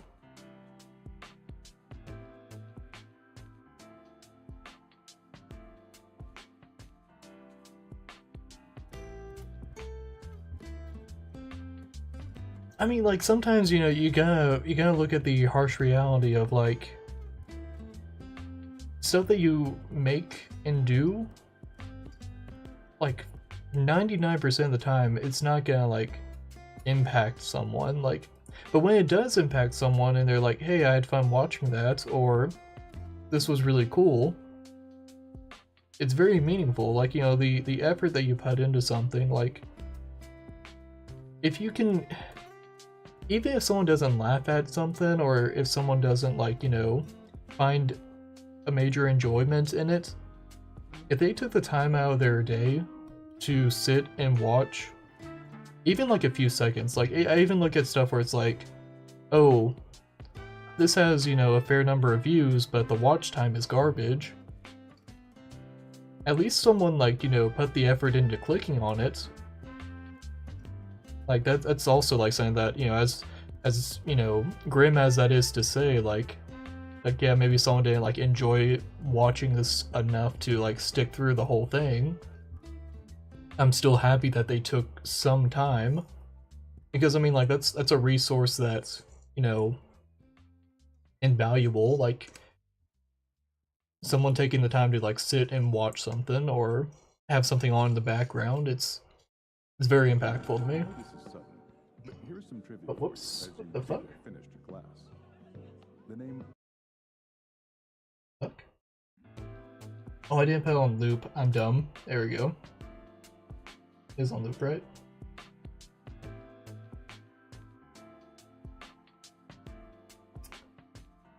There we go.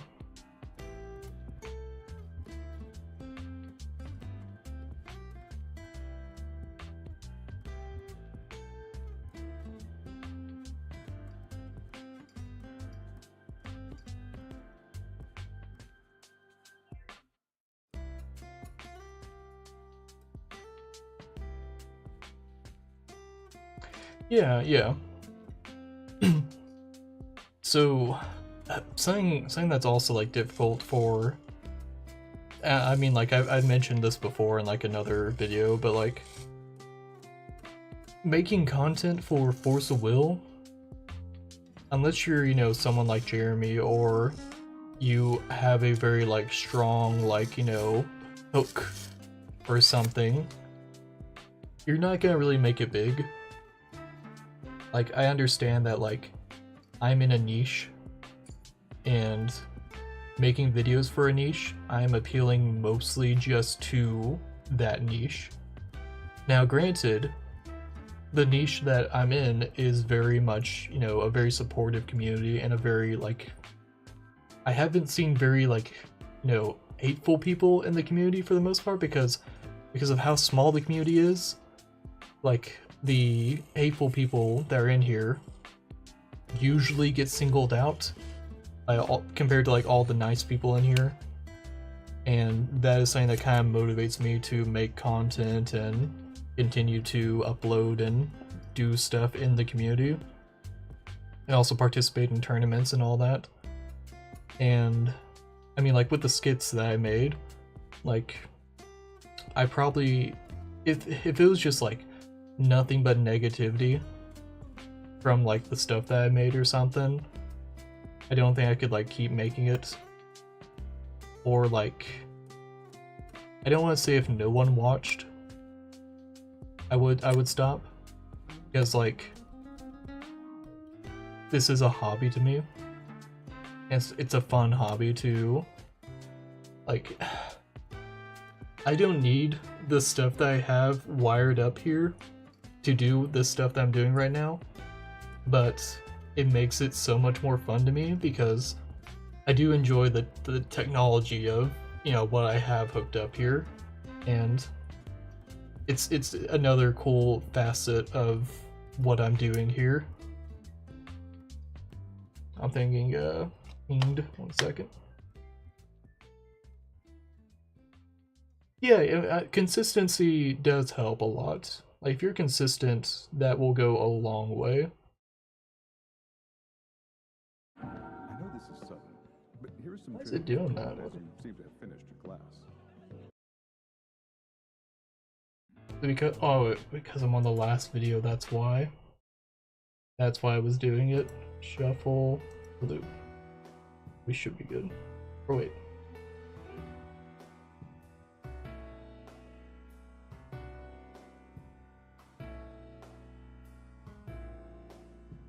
I think we're good. I don't think it's gonna do it again.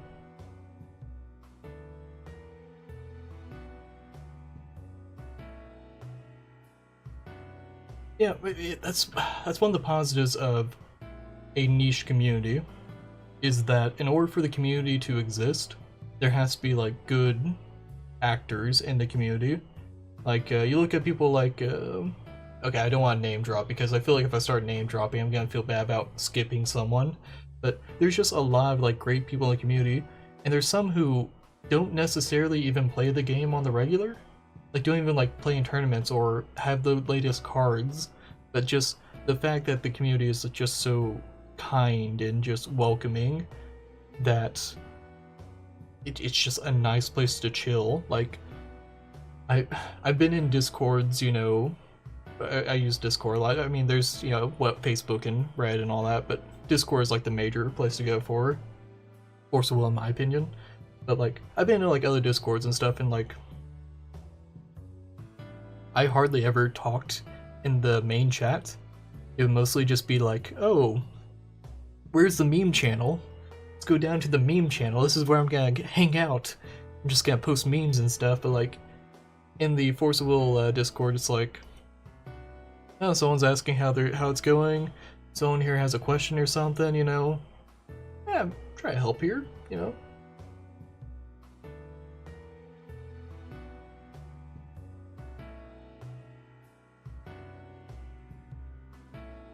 Yeah, I mean, like, the sealed product that I have and stuff, it's very much the game just...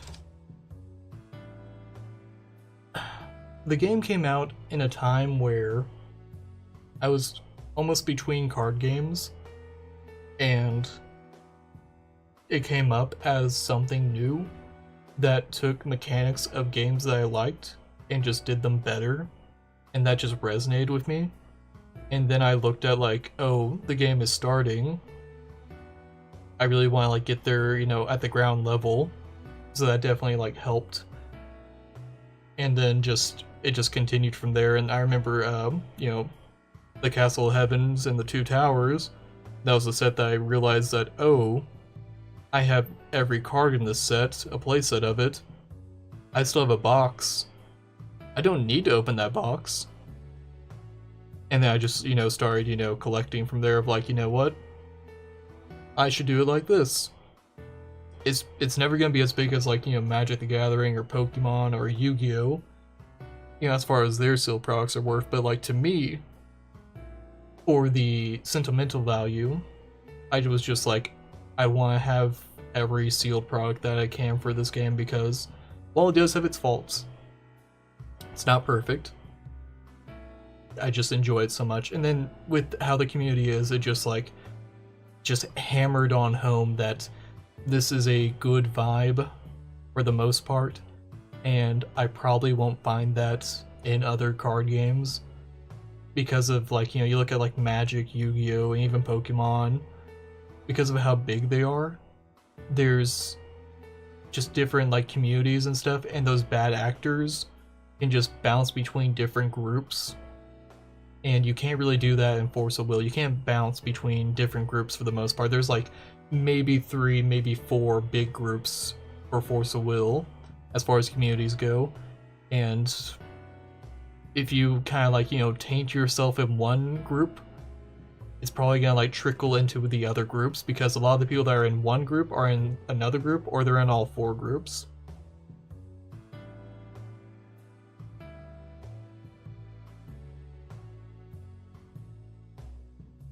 Yeah, no, yeah, Gunsling Otaku, yeah, it's just chill. It's a chill community.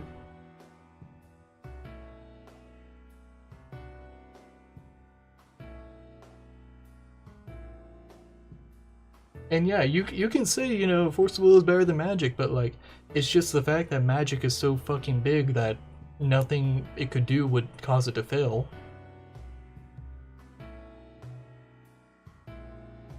And yeah, I mean, I'll admit, I should probably play more matches of Force of Will, but like, I get the same level of enjoyment for a game of Force of Will as I do helping someone out in the Discord almost. Okay, that's not the same. Playing Force of Will is more fun than just talking on Discord, but the fact that like, you gotta put so much time and effort into organizing a time to play it, it does kind of get hard. Especially like whenever you have like a full-time job and a bunch of other stuff that I'm trying to keep up with. But the fact that we have Discords where you could just go into a looking for games channel, hey, I'm looking for a game, and we have like consistently like 3 to 4 people that will play Force of Will every single day on webcam or on Untap, and that's just beautiful to me. Like, we have, those are the unsung heroes, are the people who are down to play every single day.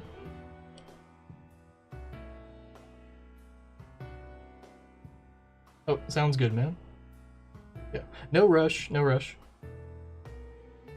I will say, you know, it's not a contest or anything, but not a contest.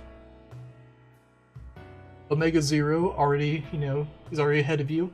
Here's one of them, yeah.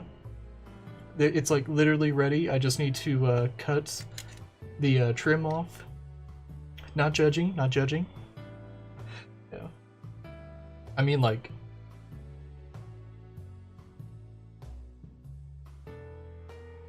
I wasn't even like really able to like mail them out until like today. I got the stamps that I've been needing, so it's really been no rush. Like, the only reason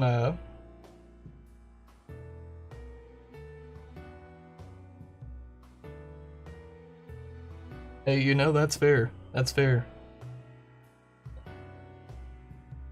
RuneScape is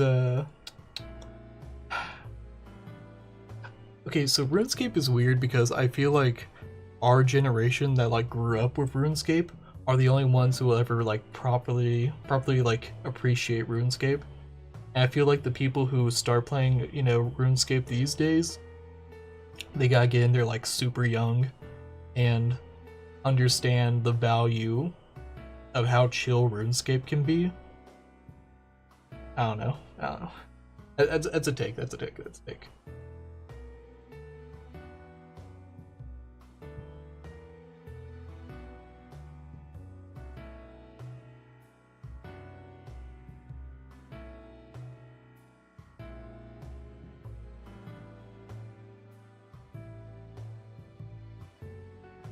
Oh, that was for Sabo. Yeah, Sabo's the Australian. Yeah, yeah. Steven's American.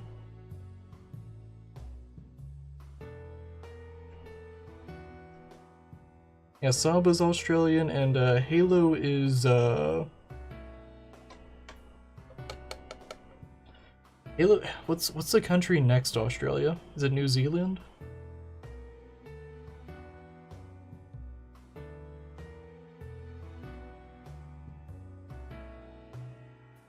Yeah. No, I have strong nostalgia for RuneScape. Yeah, like when RuneScape mobile came out, I was just like, oh, my battery is gonna be dead before I get home from work every day.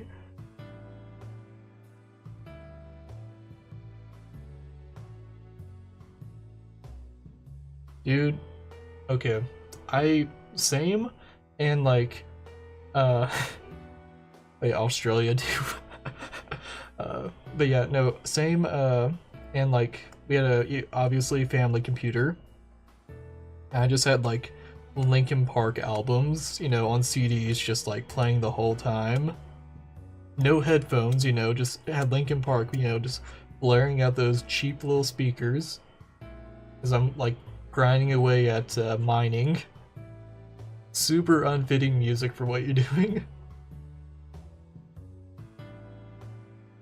Yeah, I have a friend who is in like a RuneScape Discord and stuff, and is also like huge into D&D.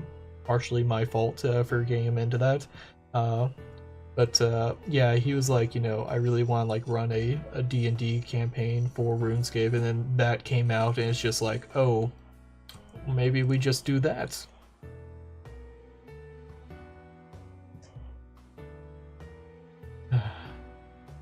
Yeah, no, RuneScape and like Linkin Park are like, they're like, there's a strong bond there.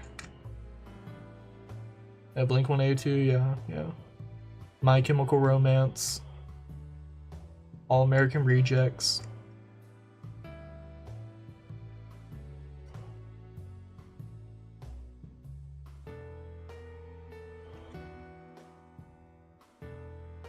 I feel like the fact that All American Rejects are like from Oklahoma, that like had a like stronger like it made me like latch on to them a bit more than I think I would have, but their music is still pretty good in my opinion. Dies of old age. Not that old. I mean, definitely not.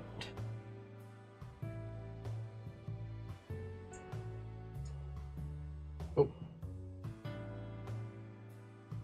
We didn't just lose connection, did we?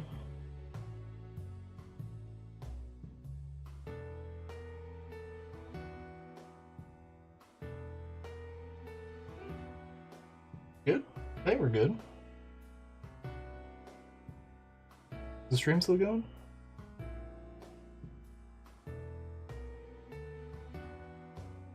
Man, I really need to swap everything over to my tower. I am killing my laptop. I just have so many files on my laptop that I don't want to transfer them all over to my tower yet. Ugh. I have an external hard drive. I can make it. I can do it. Just the process sucks. Yeah, no, 29 is correct. 29 is correct.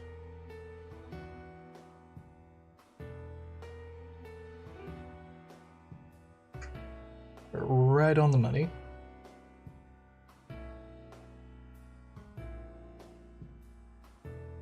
So, speaking of my tower, because, you know, I feel like I talk about that all the time now. My next major purchase is some new monitors to motivate me to actually, like, move everything over to my tower. Because I don't know if it, like, picks up on the mic, but, yeah, it's like a turbine over here. Yeah.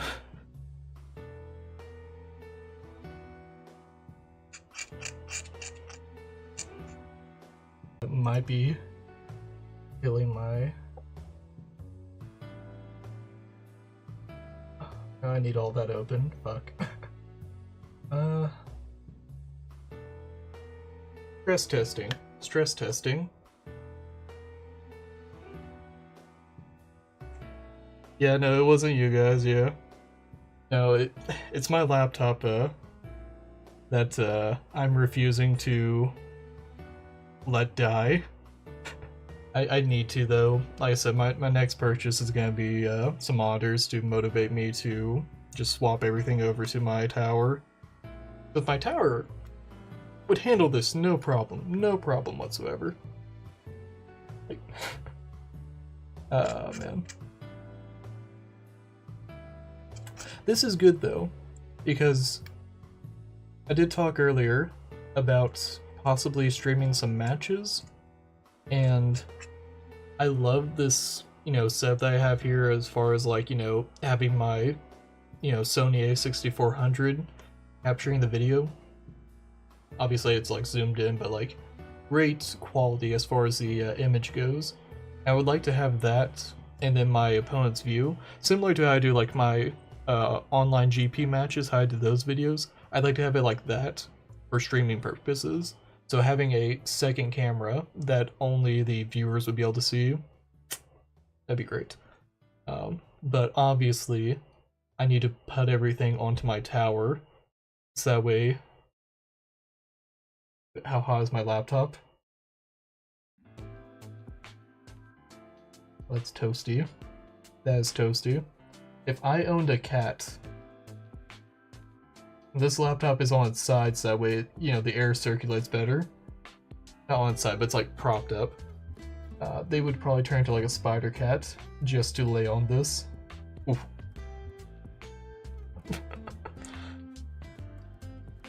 Yeah. I mean, I used the laptop on the push-up stream.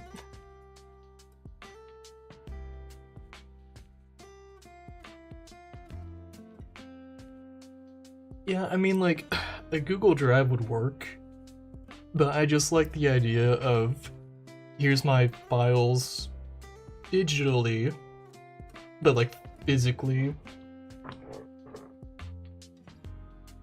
My physical hard drive is like over there, but like, I want to like have them on a physical thing when I transfer them instead of like using a Google Drive, and like maybe I don't put everything from that Google Drive into my tower, and then I forget about it or accidentally delete something. It's just like that weird mindset of it, yeah.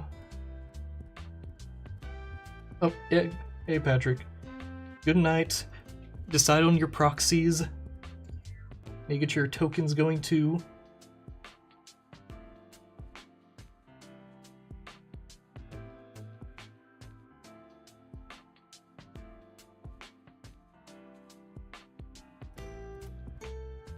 Alright. This one, you could probably get the rough edges.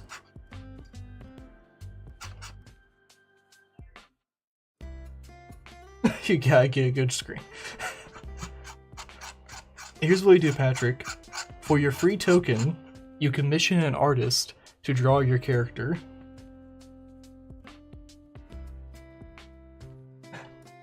I mean, that's fair.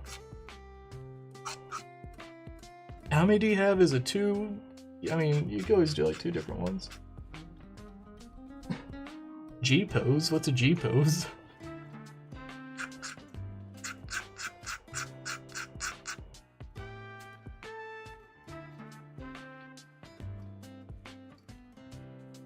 Yeah.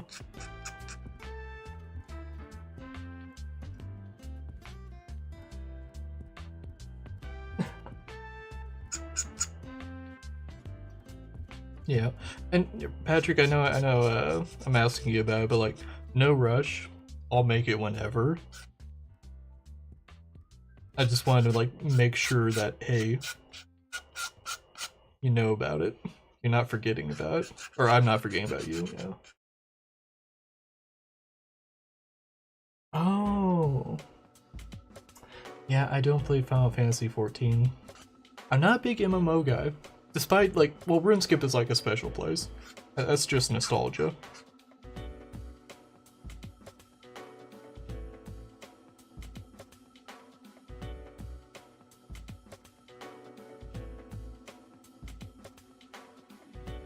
That's fair, yeah.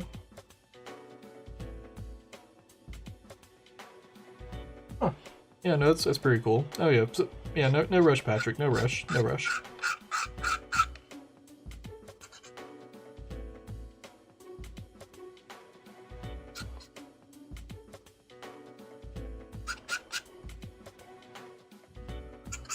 Ooh, that's coming along nicely.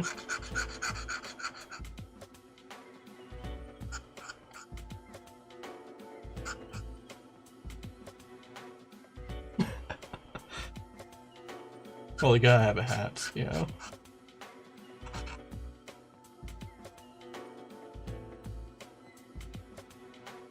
Oh, dude, I love Pixiv.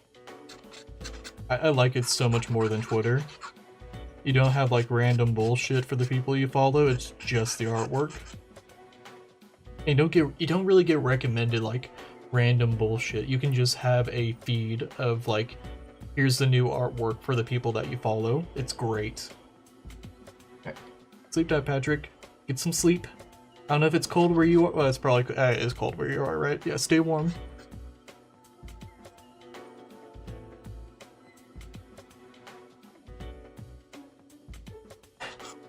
Here's the thing, you tell me, like, surprise you. It's probably not gonna be what you want. And, like, even if you say surprise me, I'm just gonna find, like, some options for you and tell you to pick one.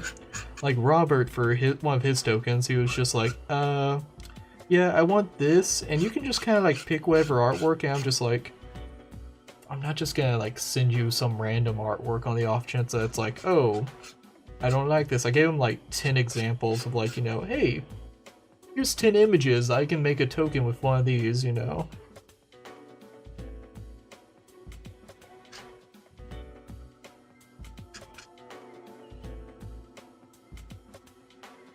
Oh man, this one turned out pretty solid.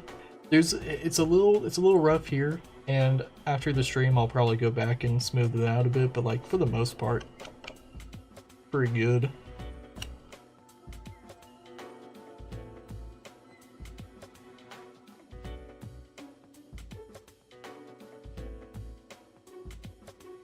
I mean, there's Regalia tokens, there's Resonator tokens, there's Edition tokens, like, the game has a lot of different tokens. There's also, you know, Light and Darkness crystals, there's the gems for pandas. I mean, Judgment of the Rogue Planet had, like, a bunch of tokens, like, generating tokens and stuff, so, I mean, yeah.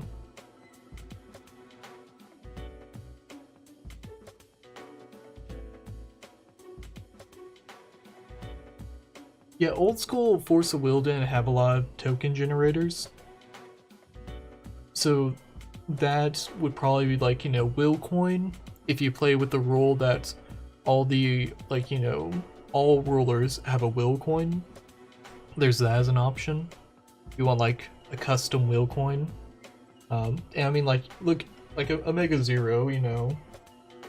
I mean, even Patrick is probably doing it like this. I'll just print artwork as well. Like, if you just want, like, artwork on a card, there's that.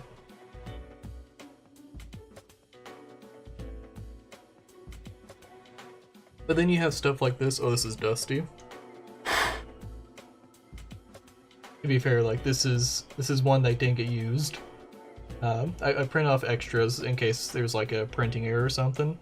Like, here's, like, a Sword of Progression that's, you know, it's Sword of Progression, but it's just like a monochrome Zangetsu. So I mean, yeah, I'll do proxies like this too for your tokens if you want to like go that route.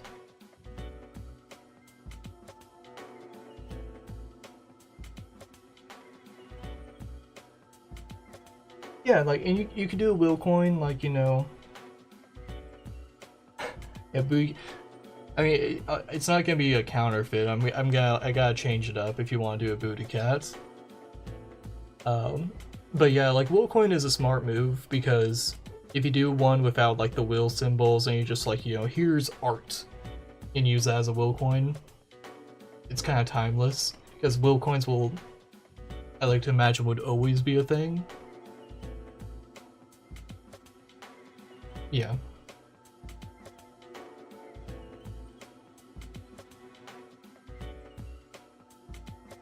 See now. Oh, this corner is actually kind of doesn't really show on camera. Actually, no, it's not really, doesn't really pop out as much. It flares a little. But yeah. This one's already shipping a little bit, so that might be a good spot to start. Actually, yeah, let's start with this side.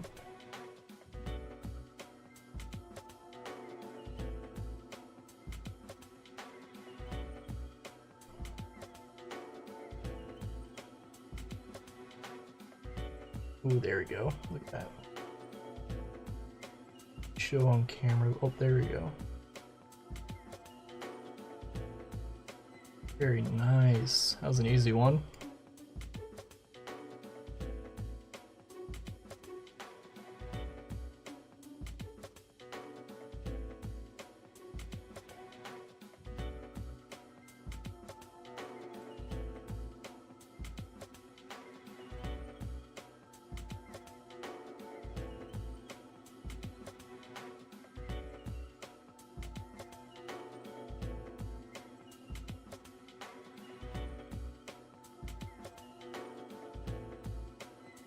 Character.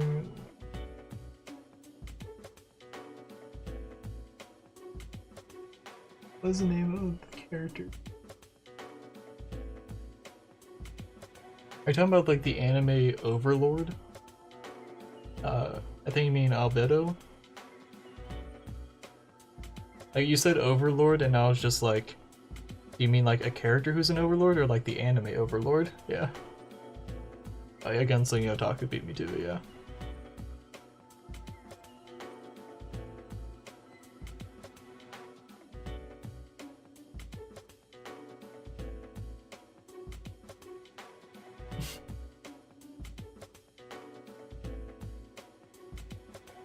I still love that there's a scene where I forget what the name of the horse is or whatever. It's like, you know, some kind of like hell horse, and it's like no pure maidens can ride this, and given just the nature of like Albedo, it's like, oh well, technically she's a pure maiden, so she can't even like ride her horse.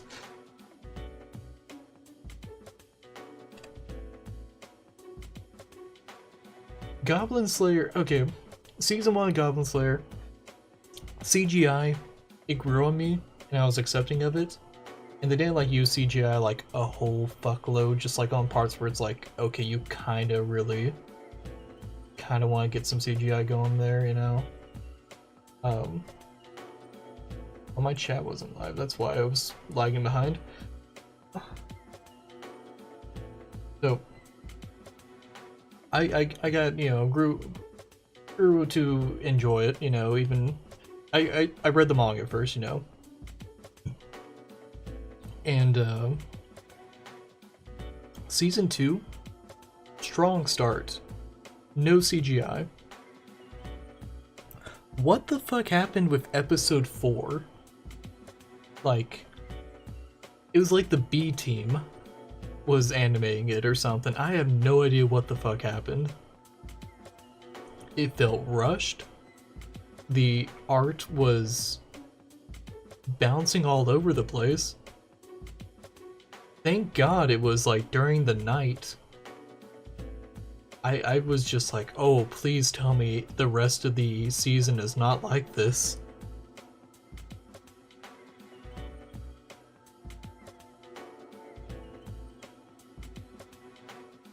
Yeah, like no CGI in anime, like that's the go-to. But it does cost more than just going the, CGI route for like a few things.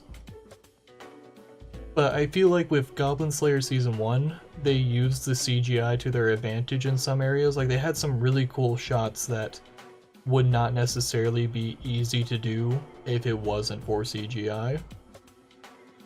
But like for very key moments, they did not use CGI.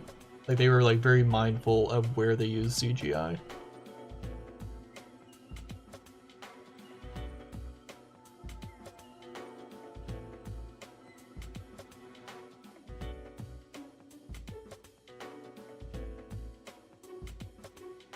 Yeah, so season 1 Goblin Slayer does have CGI, and like I said, I think they used it in a smart way. But season 2 has no CGI, and it has some really like strong and like well done episodes. But episode 4 was just like it was the bad egg, and I'm so happy that like it wasn't until episode 4 that it kind of was bad, because like episode 1 through 3 was just like really well done, like really well done. Especially episode 3 was just fantastic. But yeah, something else that I'm a little off with the anime with is that it does the order of the story differently. Like season 1, I can see why they swapped those two major plots, or those major arcs around, because the fight with the Goblin King is definitely a good, like, end of a season, like season finale. That's awesome. That's a very cool ending. But the way they swap things around for season 2, I went into season 2 expecting something different.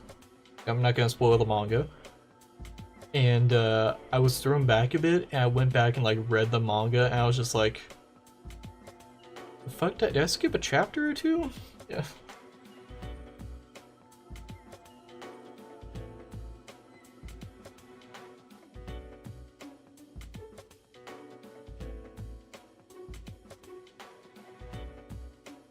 Yeah.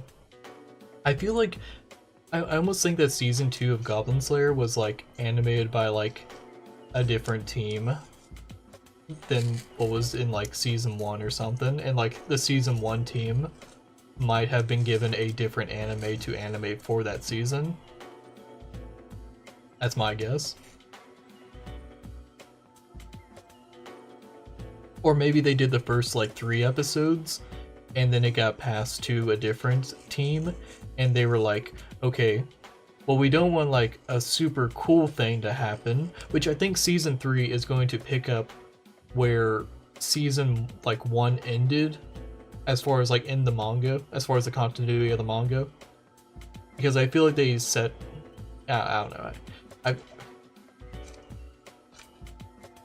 they should just continue where the manga was. I mean, like,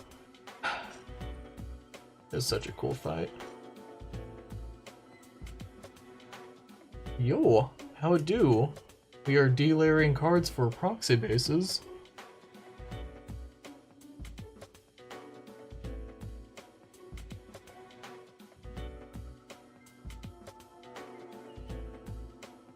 This was intended for B-roll, but people showed up even though I did not announce it.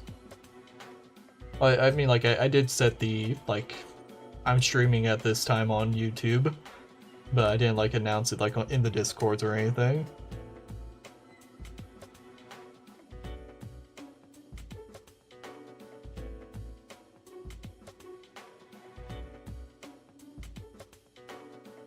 Man, we want to talk about, like, bad adaptations.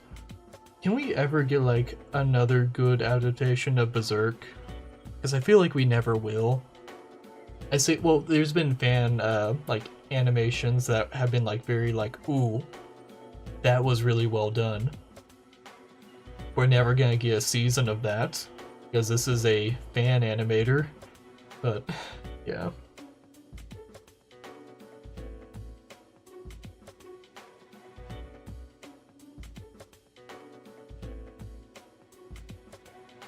Ooh, okay, so I don't know if you use it, but Yandex, YANDEX,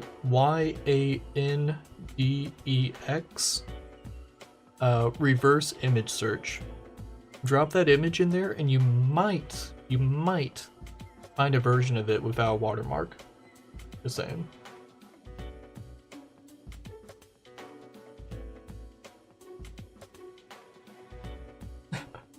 Well, thank you. I'm happy you're here.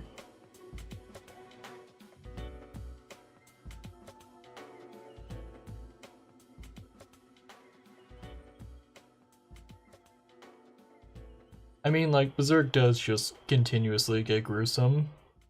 Yeah. The, I think it was 2016, 2017? Yeah, 2016 and 2017, I was just like, is it Yandex? Or I thought it was a Yandex. I thought there was a D. It might be, I might be misremembering it. I use it a lot. Yeah. There's a reverse image search engine. You can just drop the picture in. You might possibly find one without a watermark. Might.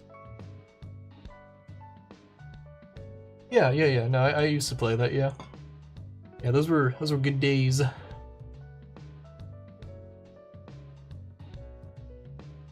Those were really chill days. Oh man.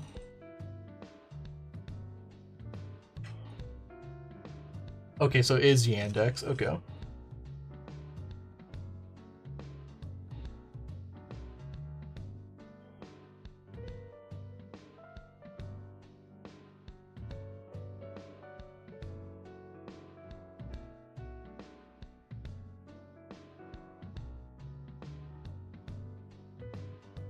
Like I said, you might have some luck there. I use it a lot. Especially whenever I'm like, you know, with how some of the artwork for Force of Will is that when we get like a new artist, if we don't really have like a good way to find their like Twitter account or whatever account, you can kind of like crop the card and then go into like Yandex and like reverse image search it, and you can get lucky every now and then. You can.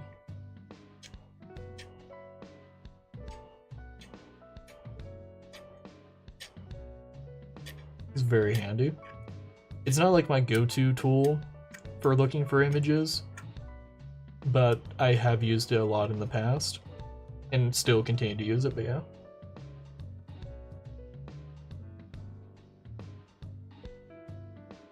Like whenever I saw it was like basically Google for images, and like there's other things you can use it for too. I was like, Google for images, I'm like, I'm all over that. That's handy.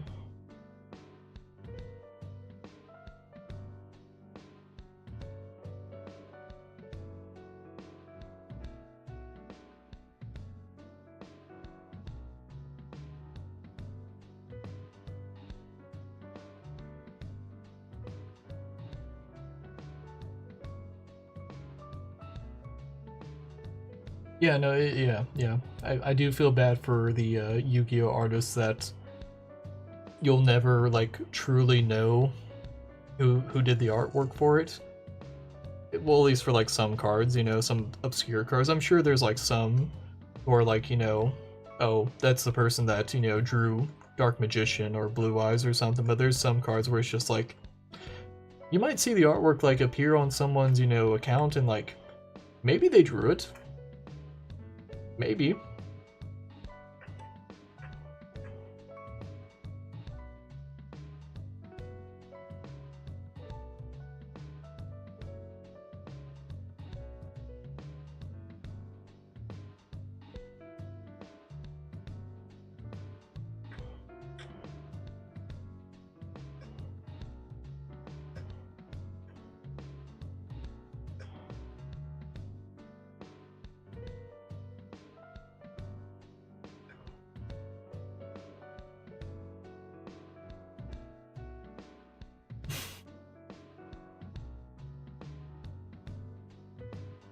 Ooh, I think I know the one you're talking about. Yeah.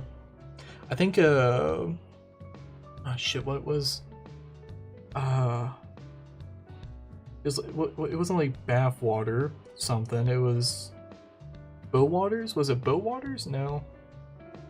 Ah shit, what was the artist's name? They used to do a bunch of Force of Will artwork. Shit. And like they did some Force Will artwork recently too. I think it's Bowwaters. I think it's Bowwaters. Ah shit. Now I'm curious. You guys are talking about it. I think it's Bowwaters. Bowwaters.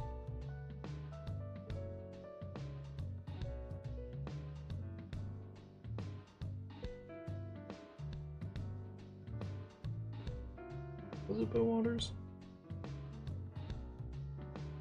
If I do neither.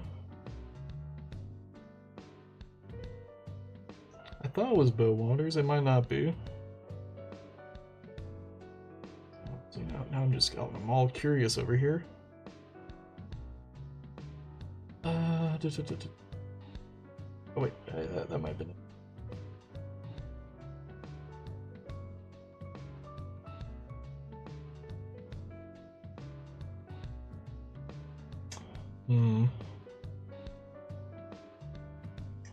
Yeah.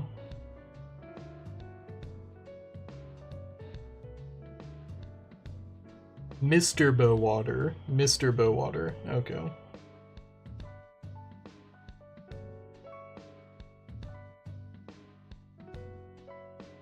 Yeah. Mr. Bowwater, that's who it was. Some great artwork.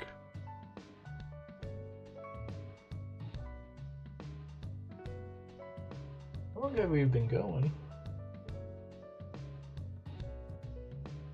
I'm just vibing. Damn. 2.5 hours. Shit.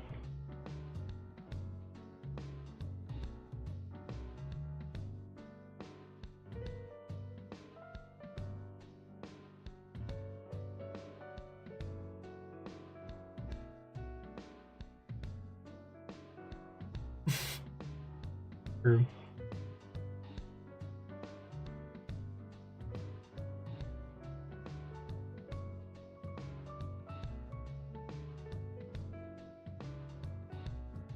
I mean, another great artist in the who's like more active in the community is Quinn.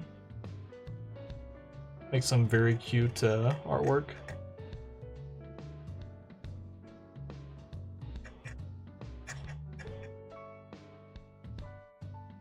Like here, I have one of his cards here.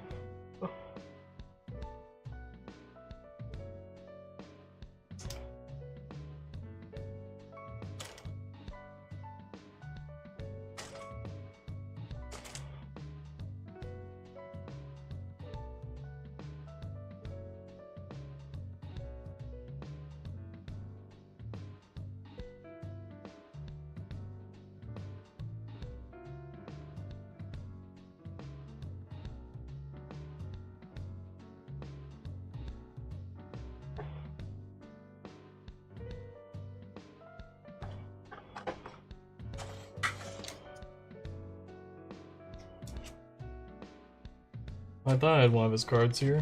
Oh, here they are. Hey, okay.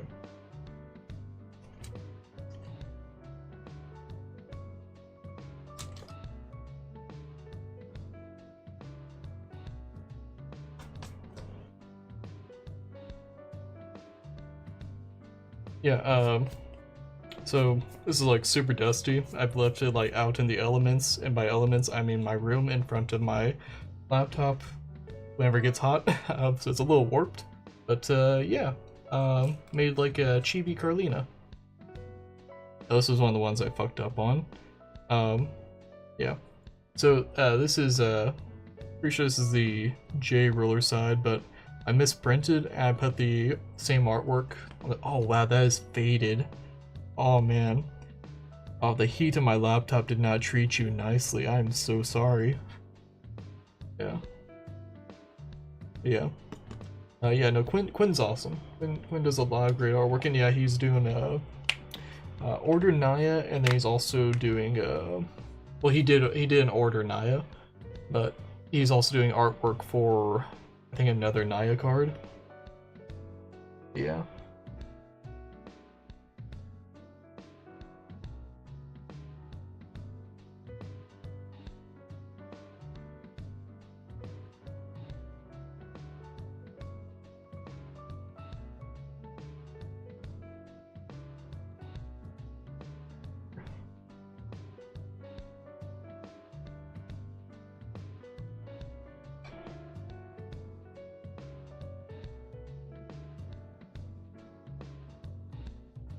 Can we make a Naya Resner but with the artwork of the order card? Yeah, no, we could do that.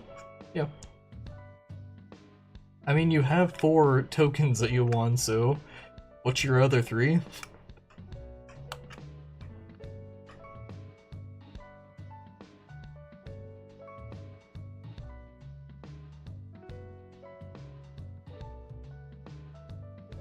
I mean, that's how you gotta make money. There's very few people who can make money off of doing safe for work art these days, because everyone that, you know, wants to drop money on stuff, the commissions are always for less than safe for work art. That's just how it is. Because like another thing about like doing lewd commissions is that you will still have people that didn't pay for that artwork that might, like, you know, save it, post it, share it. They might see it and be like, oh, can you draw this character similar to that for me? Yeah, that kind of thing.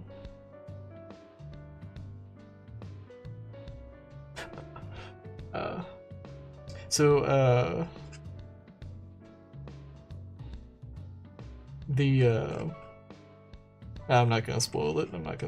I'm looking forward to it. Yeah, I'm not gonna say anything about it.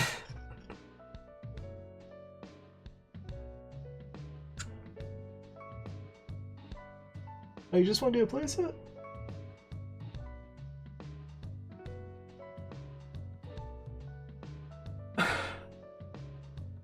I mean, thank you, but keep in mind that, you know, they're nothing like special or anything. They're very much, you know, handmade, and that's about all they have going for them, is that they're handmade.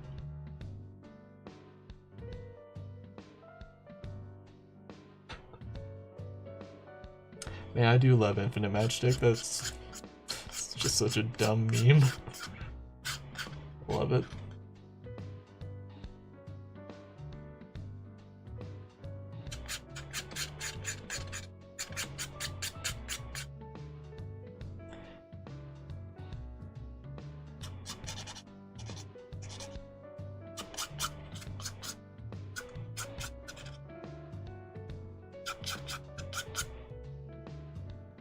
Yeah.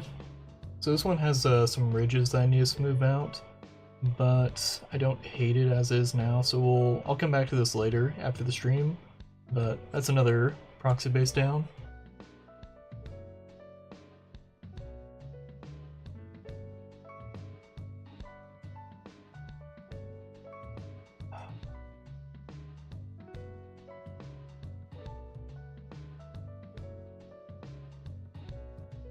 Alright. Oh, that is super clean. That one has a little bit of a lip. Ooh, that might be the one. That might be the one. That one's peeling a little bit, isn't it? Oh, okay, so this is the one.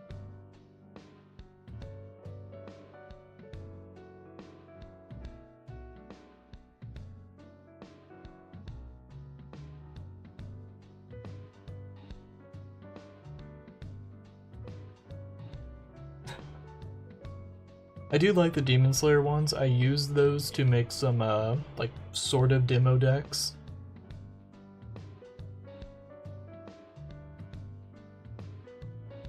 It's also kind of like a way to, like, convince some, Demon Slayer was, like, super popular around the time that I made those.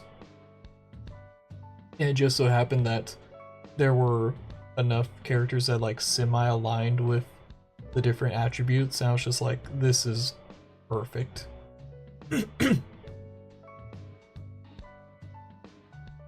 So I just kind of made those as proxy rulers, or the Bengal 3 rulers.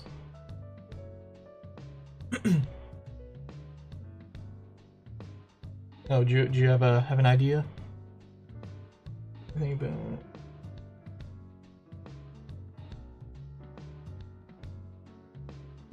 So, we'll do a little behind the curtain because Gunslinger Otaku and Javier? Fuck. Totally forgot how you pronounce your name. I'm so bad. My bad. Habeb. No, Javeb. Fuck. My heart's in it, trust me.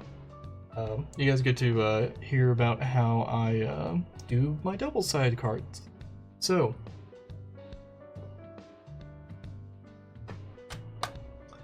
I just use Pokemon cards. I use Magic cards. These are super fucking They're super fucking thin and flimsy that putting layers of paper on them doesn't really do too much, and it does get pretty close to the thickness of a like a Force of Will card. Pretty close. It is slightly thicker depending on the paper that I use, but for these I prefer to use foil paper on both sides just because it's gonna hold up better. The most recent example is that I did the Arcana world. The most recent example is that I did the Arcana rulers. I just did like a batch of them. This was before we knew that they'd be printed in a set. And yeah, no, it's just a super thin, flimsy trading card. And yeah, it lays on nice and, you know, flat because it's a flat card. And I don't care about clipping the corners because yeah, it's not the same dimensions of a Force of Will card. So yeah, that's a little secret.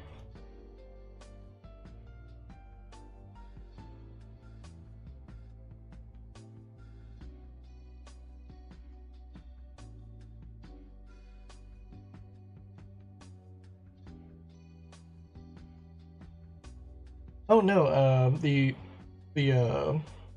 Magic and like Pokemon cards, they're the same size as Force of Will cards. It's just a matter of the thickness, and the like corners aren't as round. So yes, I probably could make some Yu-Gi-Oh proxies. I haven't tried delayering Yu-Gi-Oh cards before. And also all my Yu-Gi-Oh cards, for the most part, are either I look at as somewhat valuable, so I wouldn't want to delayer them, or they're super old, so they would probably just fall apart. Actually, might have...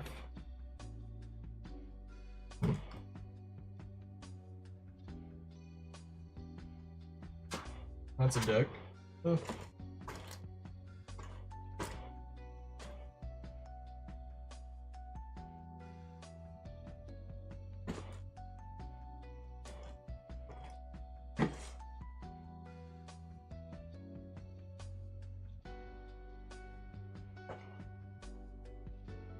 Those are all decks.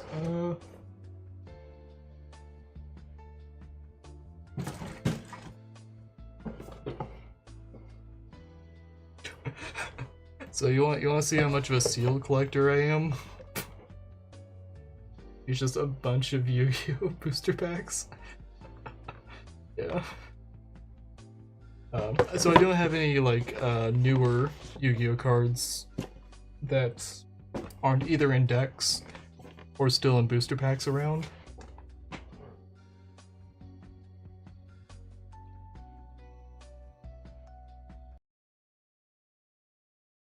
But I could definitely give it a shot. I'm sure I could find some like newer ones that might be easier to delayer. So I'm still listening to my music.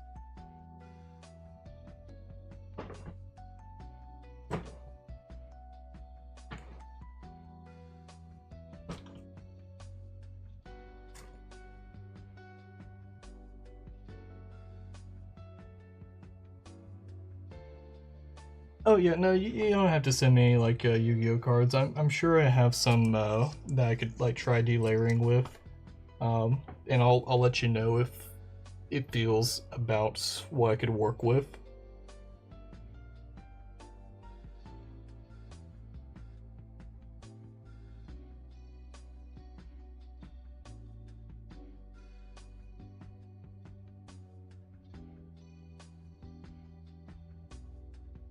Yeah, my issue with Yu-Gi-Oh cards is that they are already like kind of fragile compared to other cards. At least that's how I view them.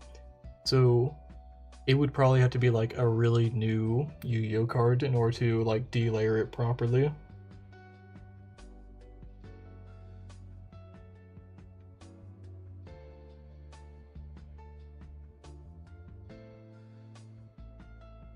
So here's my thing with Yu-Gi-Oh is that I don't actively play it, but I have some friends who occasionally want to play it.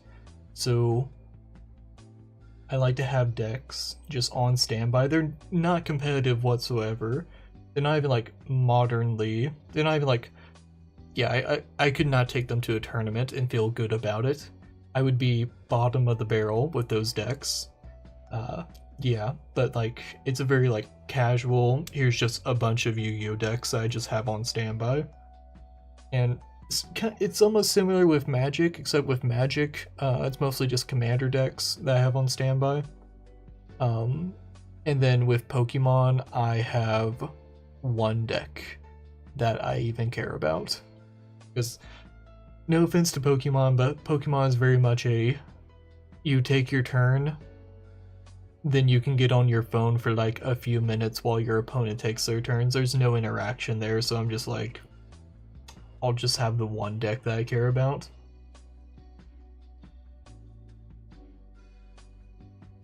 Yeah, no, the Yu-Gi-Oh! Proxies, I could definitely take a shot at it. It's just, the cards are just very...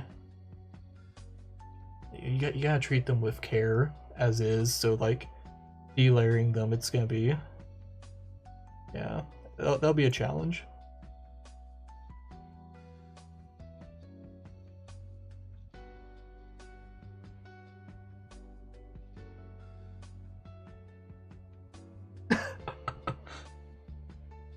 Well, maybe when I do another push-up challenge, you might win some. Although whenever we do that again, I'm gonna set some new rules for the wheel because holy fucking shit, that wheel was unfair. Congratulations, don't get me wrong, but holy shit. That wheel, true RNG apparently, true RNG. Just fucked over Shumpo and Robert though. That was dumb. I mean, like, even Dan, who like showed up like later on in the stream, like got put on the wheel, and yeah, that was dumb. That was dumb.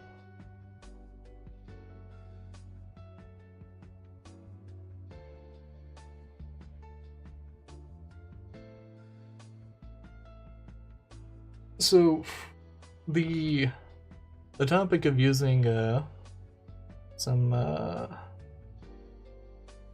that question they just asked, that is something I have in my backlog that is on my like to-do list of stuff that I won't go further into details of because it's going to be a passion project. And yeah.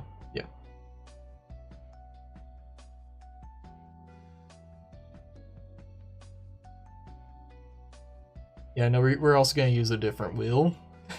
We're going to use a different... I might roll dice, I don't know. Oh, that...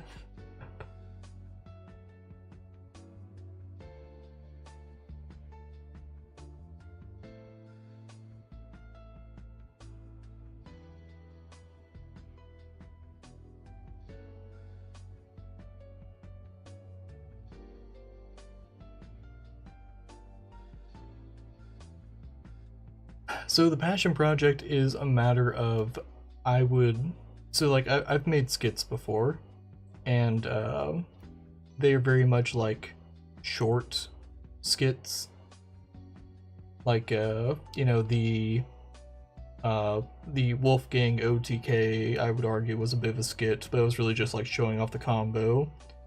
The Infinite Matchsticks was a bit of a short skit, you know. It was like there's still matches and stuff, but like they're very like short stuff, you know what I mean? And the passion project that I have in mind would just involve a lot more work, and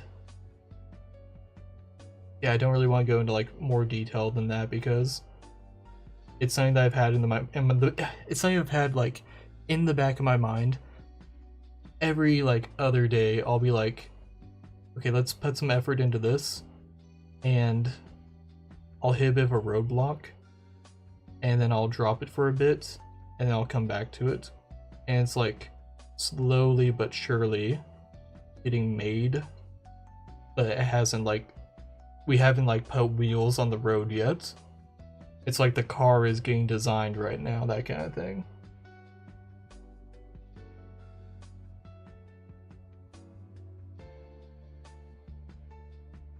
See, so while I do play in tournaments, and I am currently working on some videos for FowFest that happened last year, 2023. I know it's just January, but still. I'm not like a very... I don't want to say I'm like not good at the game, but I'm very much like, I look at myself as a casual player who plays in tournaments from time to time. Like the fact that I got a top 8 in a GP was nearly a fluke, and it was arguably because we were in a Wild West format, like a genuine Wild West format. That's the only time I like, yeah.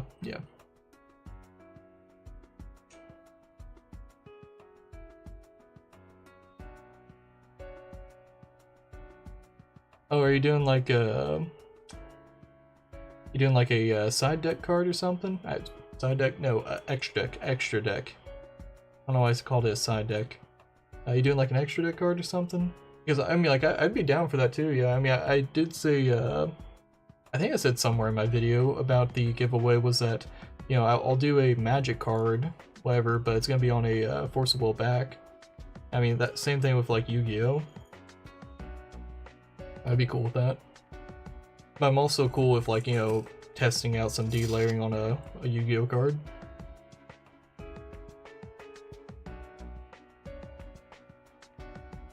Like, no rush on what you want to do for your tokens, man.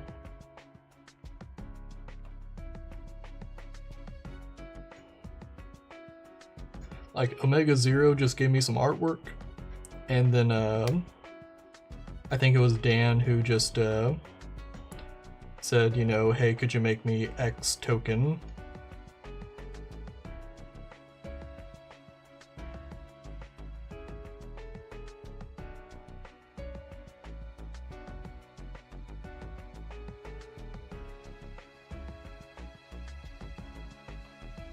Oh yeah, no, it's pretty solid.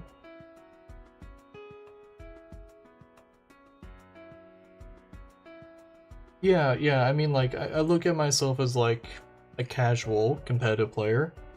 Like, I do, the only reason I actually, like, play in tournaments these days is because, you know, COVID happened and online GP started up, and the convenience of that and the fact that I enjoy this game and stuff, everything just lined up to where I was like, yeah, no, I'll go and give it a shot. I'll try playing in a tournament and stuff, and you know, getting the promos, and the fact that people were like nice for the most part. Like, obviously, there's like still like, you know, people that are, you know, being sweaty for a niche game, because I mean, yeah, that's just how it is. You know, it's a competition. Even then, like, it was still a chill time.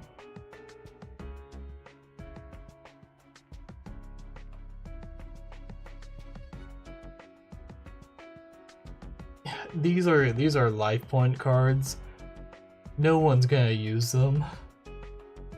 No one's gonna. Leading up to FalFest, I almost, like, in my video of like saying, hey, I'll be at FalFest 2023, I almost said, hey, if you have any life point tokens that you're not using, I'll take them. But I was just like, I don't want to like go home with like a brick of cardboard and like have TSA like pull me aside and be like, what's this solid object of paper that you have in your luggage? Because no one's gonna use these, yeah. So speaking of my match videos, there's some recordings that they're just gonna be lost to time, and I'm kind of sad about that, because I have some recordings where I think my deck was nearly at its peak, and it does make me a little sad that I can't keep editing the old stuff because it's just gonna be outdated. Because a lot of the like tournament videos, it's not evergreen. It's very much stuff that is only good for 3 months or so. Like the one saving grace of FalFest is that, to me, the fact that it is in person, and I did record, like, you know, my afterthoughts of each day or my travels, this and that, side events. You know, side events are very evergreen. Like, my matches from FalFest 2022, no views. Never seen any views. Occasionally, the side events, like the, you know, Power Cube that Jeremy brought with him, the 100 Epic Stories games that I played, those will occasionally get some views, even though they're like over a year old, because it's not the current meta. It's its own special thing. And I am kind of bummed that, because I am a bit of I can't even talk right now. I am a bit of a perfectionist, I will admit that. We had this whole discussion. We even pulled up a video in regard to that. Because I am kind of that way, there are some matches with my deck where I thought it was like nearly perfect. Like, there was like some changes that I would make looking back, like in hindsight, but it was like almost at the level that I was like, oh, I had something there. But because it's like half a year old now, actually nearly a year old for the recording, it doesn't make sense to keep working on it. And that's why, like, for one of the one of the last matches that I uploaded for a online GP, that was like back in March of 2022, someone like made a point of like, hey, why are you uploading this? This is like half a year old. I was like, well, I mean, like, you know, it's a match, you know, it's good for like new players and stuff. And then I just like started thinking about it. It's like, new players probably aren't really watching my videos as much as, like, you know, you'd watch like Jeremy's videos, because those are very much like keeping up with the times and stuff, and my videos are like, I'm editing them in my free time because it's a hobby. And I just like looked at it and I was just like, it's not really worth the time to put into these. As much as I enjoyed the matches and had fun with them, I had my struggles and got to see like some cool stuff, a lot of the stuff that I played against were like, okay, that's a banned card. oh, this card in my deck is now banned, this and that. So I have a video kind of relating to that coming out later. And it's like it's not even bittersweet, it's more like a just this sucks, but here we are.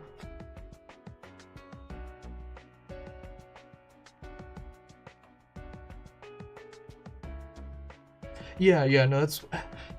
If I didn't feel like I would be too intrusive, I would probably have, like, had a selfie stick recording a lot of the stuff as I walked around and, like, watched people and stuff. I didn't want, like, you know, record, like, people playing matches without their consent. So that didn't really happen. Like, part of me was like, maybe I set, like, a GoPro in, like, a corner and do, like, a time-lapse or something, but then I'm just like, I think I'm putting too much work into something that's gonna be like a little snippet in a video.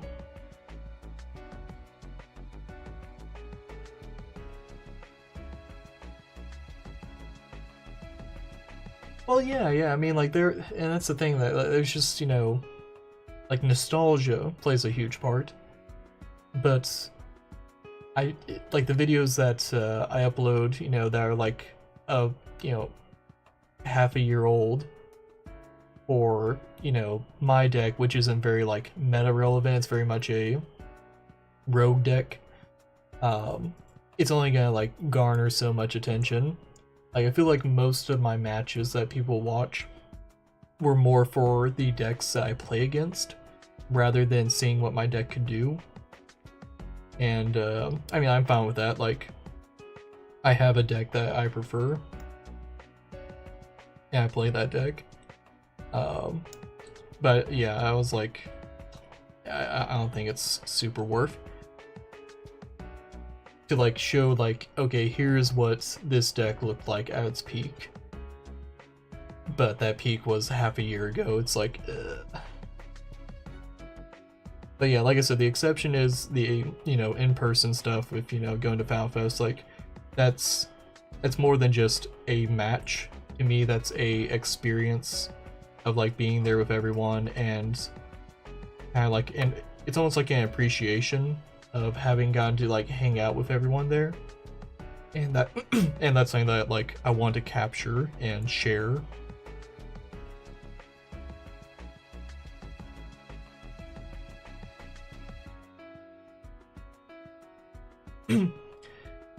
I mean, like, there was a the deck did make it onto Jeremy's you know, ruler school stream for one of the GPs, and it was really funny hearing what, like, going back to it and just hearing him, like, try to, like, dissect what my play lines were and, like, why I was doing, like, certain things a certain way. And it was just, like, funny to, like, go back and watch, like, as they try to figure it out. And then also, like, Jeremy, like, was like, okay, so we got Rustin here, so we can kind of expect Inferno to come out at some point. And I'm just like, yeah, you know me. Yeah.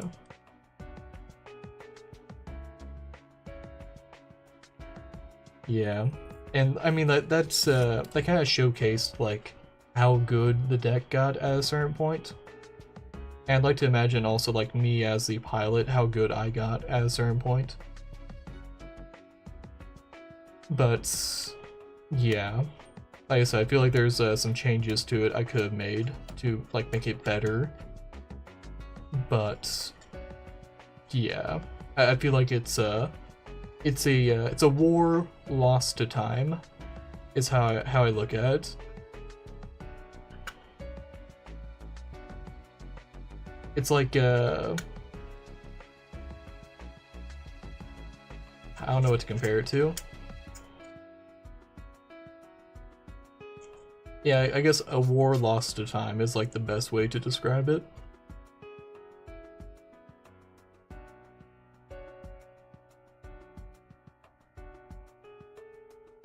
Now, granted, if I, like, made top 8 with those recordings and stuff, I probably would have, like, you know, gone through and, like, you know, power edited or something. But yeah, no, it was, like, very much a middle of the road, like, top 20, I think, or whatever.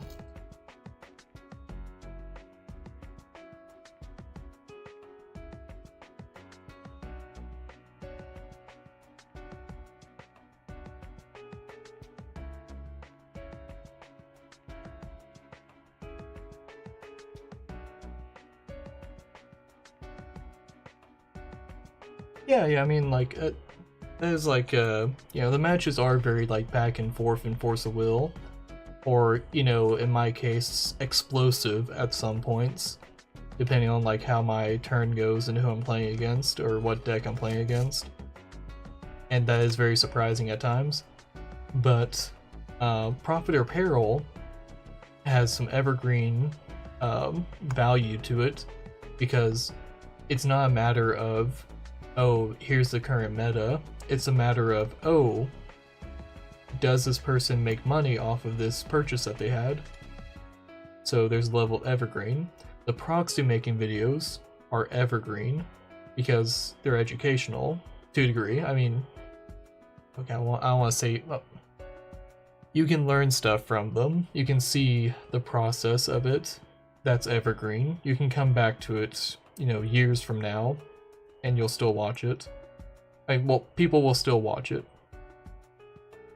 because they can learn something from it. They can see something that they can use. Whereas, like, a match from, you know, a year ago or a meta that might not really be all that popular, it just might not see much action. A deck profile, though, like, has some merit because you can take that as like a screenshot of that meta and play that. Whereas like a match, you have to watch it and you might not necessarily know what the deck list is.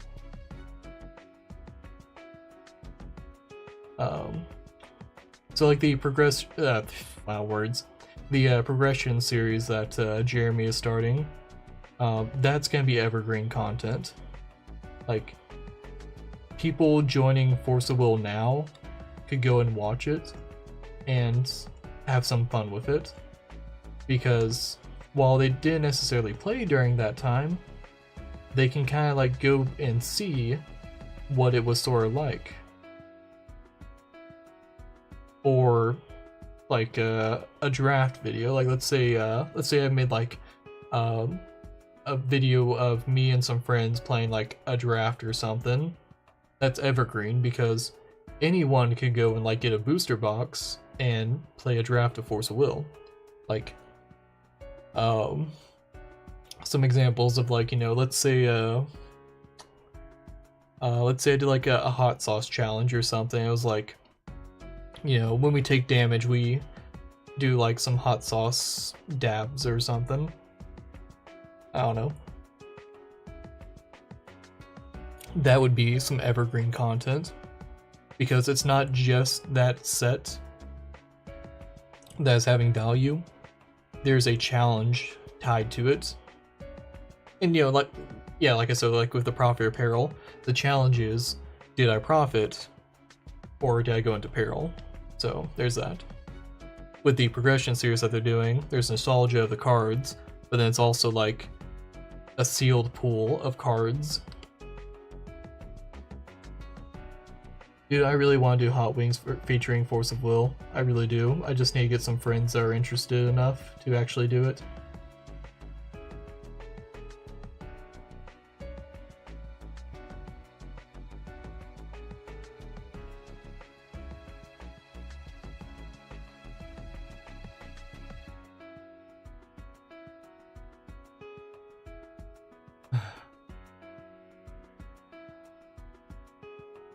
Like, man, I'm not gonna go into details of it because it's something that, like, I would need to work out with my friends. Like, I offered to, like, pay some of them. I offered to pay all of them, you know, like, motivate them. It's just a matter of, like, they're not very, like, card game heavy, aside from, like, playing Commander. And they don't even, like, draft for Magic or anything, so it's like, alright, well, I gotta teach them how to draft, and I also need to teach them about whatever card set I use for Force of Will. Yeah.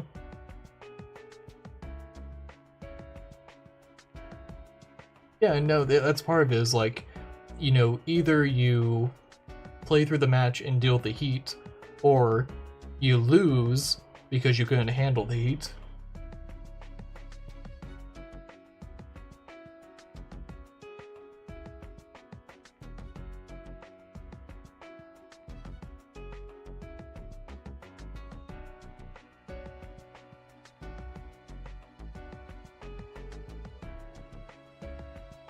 Yeah, I mean, like, I've loaned decks before, and yeah, it's like, hey, this is a fun game, right? It's just like, yeah, but I can only play it with you, really, is what it really comes down to.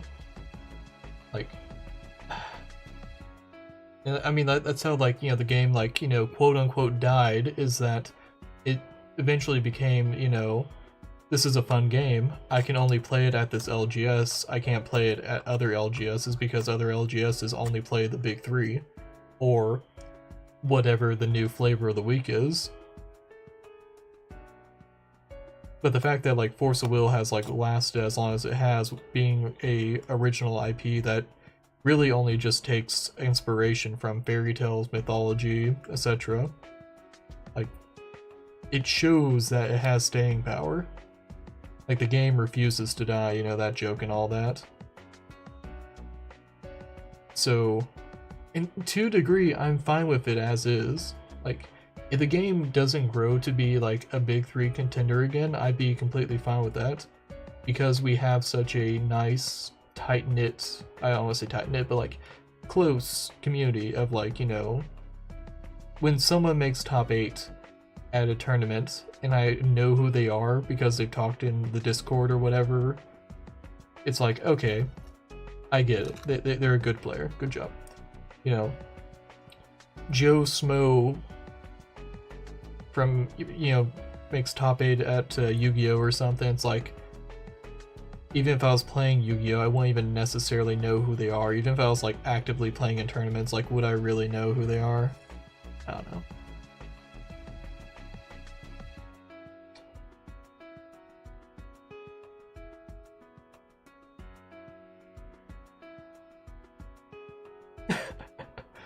Oh man, a Carolina Reaper would probably kill me. My spice tolerance is not crazy, but it's not like bad, but it's not like crazy. But I feel like a Carolina Reaper would kill me, or at the very least, like, if I had to do the Carolina Reaper and continue to play the game, I would probably like tap out.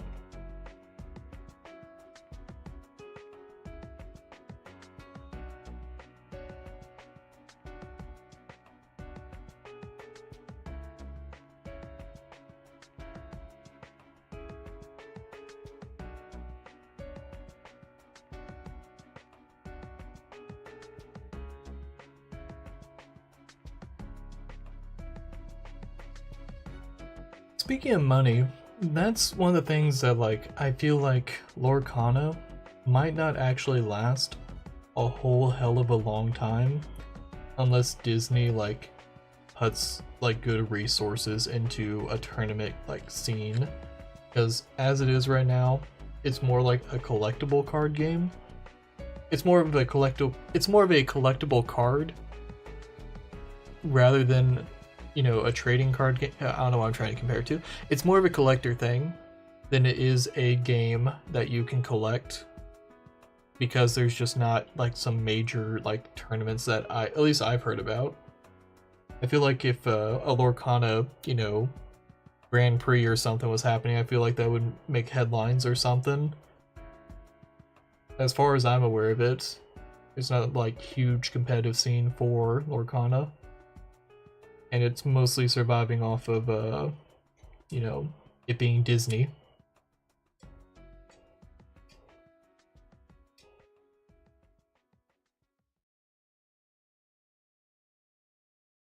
I mean, we can say it will die out, but at the same time, I'm just like, it's Disney. It is Disney. Like, when they know that they're not making money off of it, then yeah, they're gonna stop. I mean, like, for the time being, they'll probably release a Disney card for every single iteration of a character that they can. You know, try to be the next Pokemon, you know, that kind of mindset.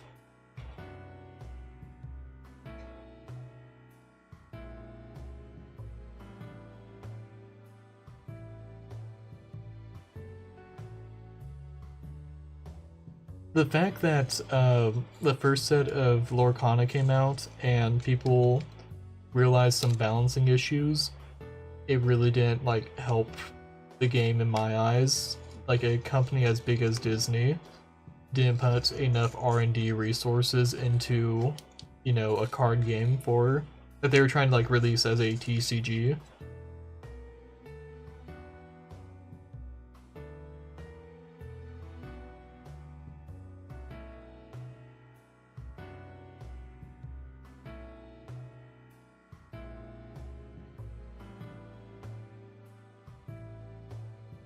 How long have we been going for? 3.5 hours, woof. Alright, I think after this card, we'll call it. Because, I mean, like, we just been kind of chilling here. It's been super chill, but, like, we probably should call it at some point. I feel like 3.5 hours is probably, like, a good, like,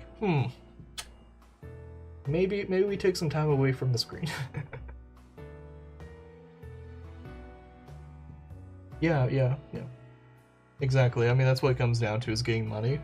It's not just kids, it's also just like Disney adults that, you know, maybe they play like, you know, like they play Magic the Gathering, they're like, "Oh, I love Disney. I'm going to get these cards." It happened to a friend of mine. Like his family is like huge into Disney. They go to Disney World or Land or whatever like once a year. Like that is a trip they always make every single year. Except for like 1 year, he hung back because he had his first kid and stuff, so yeah, that's understandable. But, well, and also COVID. COVID was also a thing. But, like, even he, like, you know, was like, yeah, no, I don't think it's like super amazing right now. They really need to fix some things, and it's just like, he really bought it more for it's Disney. It's Disney characters, and his family bought it because it's Disney.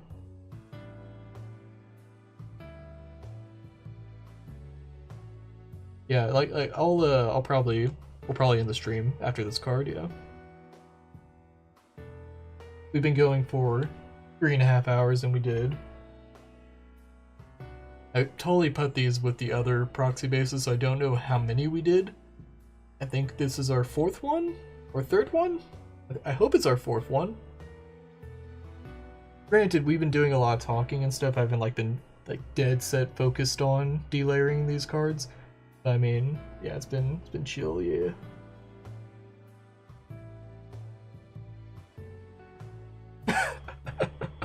Oh, thank you. I apologize to the missus. But thanks for chilling.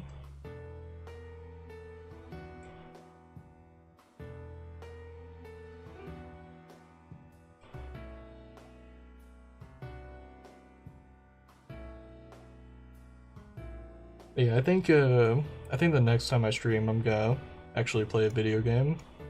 Play some Lethal Company. Oh, I love that game. I even love it as like a single player. Like, obviously it's better with multiplayer, but like, just the roguelike. A horror game roguelike is just... It doesn't take itself serious.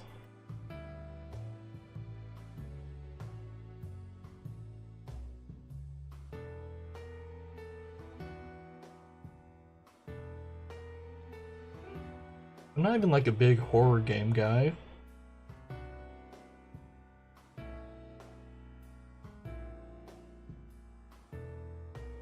Dude, Lethal Company is so good. Like, here's the thing, I'm probably gonna start the stream doing a solo run, but I mean, like, if anyone wants to hop in for some multiplayer shenanigans, I'm not against it.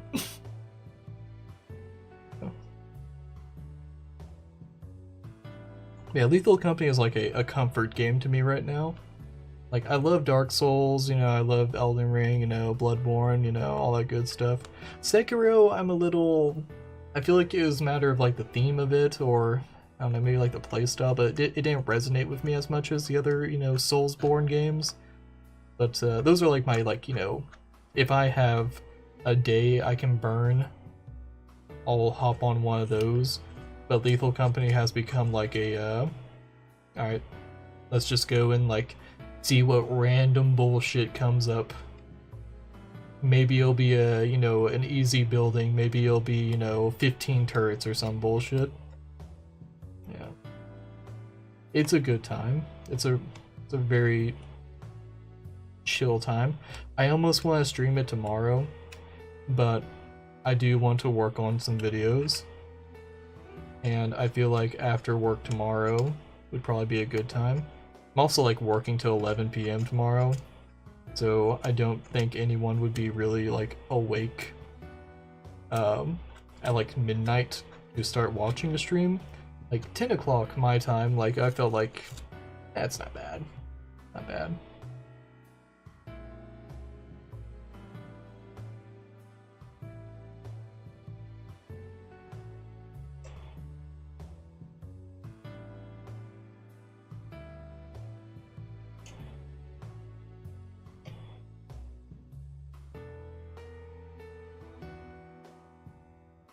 Yeah, no, I do need to move things to my tower, yeah.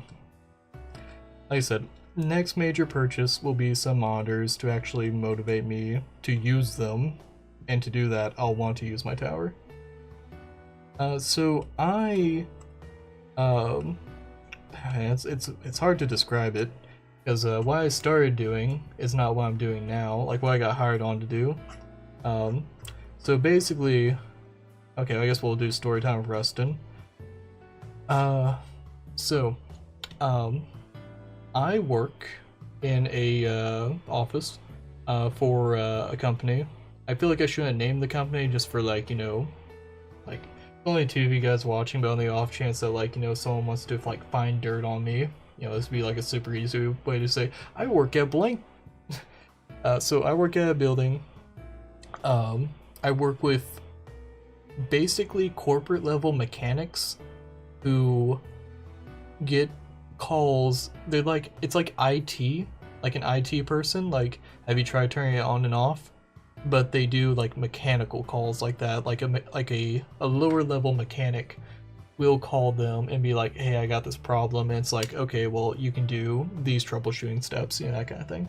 So those are like my co-workers. That's like the other half of our department. I do the warranty half of it, but I do warranty where we're not trying to like rob. Okay, I don't want to say rob. I would say that we're good warranty people because we have contracts. We have contracts with different companies that our customers own stuff for, that they get warranty work done on. And instead of our shops charging them like they normally would for any job, because of the contracts that we have with other companies, we can do it as warranty. So instead of them having to go to a dealership for X, they could go to one of our locations and have that warranty done. Instead of like waiting in line at like a dealership, they could be like, oh yeah, you can just go over to this repair shop and, you know, they'll do it for free, you know, like that kind of thing. So, and also like, you know, it's a very commonly place for the drivers to stop at, you know, that kind of thing. Yeah. You can text me or whatever and I'll give you like proper details, but basically I do digital paperwork to help our customers not have to spend money because we have contracts with different companies. And I do warranty work is like the easiest way to describe it. But I say I do warranty work and some people are like, oh, so you try to make sure that, you know, people don't get like, you know, car insurance or whatever, you know, or like house insurance. Like, well, we can't let you have, you know, this insurance or whatever because, you know, faulty outlook, you should have taken care of that. No, it's like, for us, it's like, oh, if our mechanic, you know, does this particular procedure, the customer doesn't have to pay for this, and that will look good. And that's basically like, my job is, yeah, digital paperwork, a lot of digital paperwork.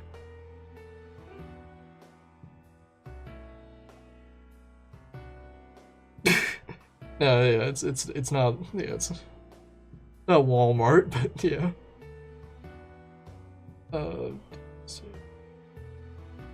Oh, dude, the push-up stream. Okay, I don't know what it was. I was fine. I was completely fine. I think I paced it super well. Doing the 5 minutes, actually was completely fine. I did also like, you know, do some like some prep to, you know, like I did more push-ups than I normally do leading up to it. Then like a few days before it, I was very mindful not to strain myself at all. And then right after the push-up stream, I obviously like made sure to eat something major, you know, nice and meaty, nice and proteiny, whatever. I did like look up some like stuff as far as like good ways to like recover from a long workout or a heavy workout. I was like very mindful of myself. Yeah, no, I was fine like after a day, or it might have been less than a day to be honest, because I worked the next day and I was like a little sore here and there, but I was pretty alright. Yeah, looking back, I probably could have gone further. I obviously was pretty dumb at the end there. I feel like if I hadn't like, you know, done some dumb shit, probably could have like pushed past 300 no problem. But I think ending on the number that we ended was a pretty good way to end things, you know. Also some comedy ensued at the end there.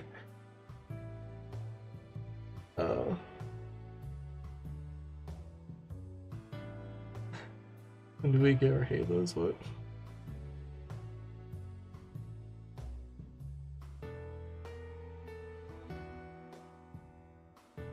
Oh man. I'm actually more of a broccoli guy than spinach. Spinach is good, but like broccoli, I fuck with broccoli.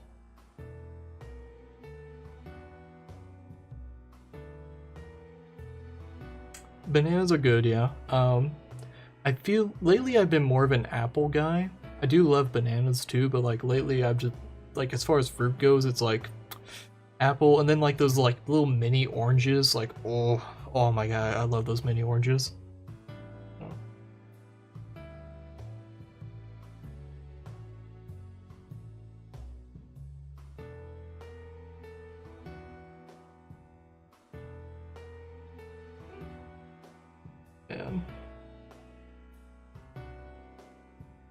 Alright, let's finish this bad boy up. All the stream.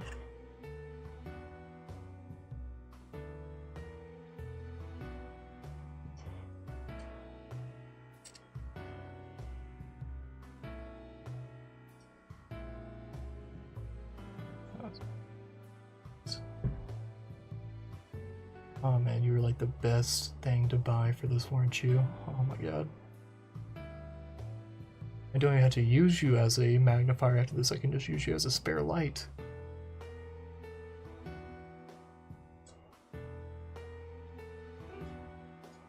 Oh, that's what they're called, yeah. I always call them little oranges.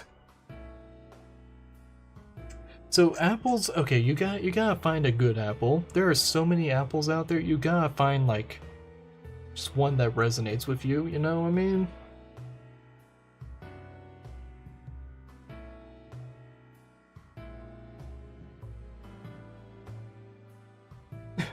You gotta go though. You gotta, like, you know, you gotta, like, a lot of people are like, you know, hey, New Year's resolution, I'm gonna start working out more. Fuck that, you know, just do it. Don't wait on anything. The longer you wait, the worse it's gonna be, and keep at it, yeah. Like, that is very impressive. I'm definitely more of a home workout guy, but I feel like that's more a matter of like me as a person, because I just enjoy the idea of like calisthenics and being able to like, you know, do stuff with my body. But like a proper gym, like, you get so much more out of it.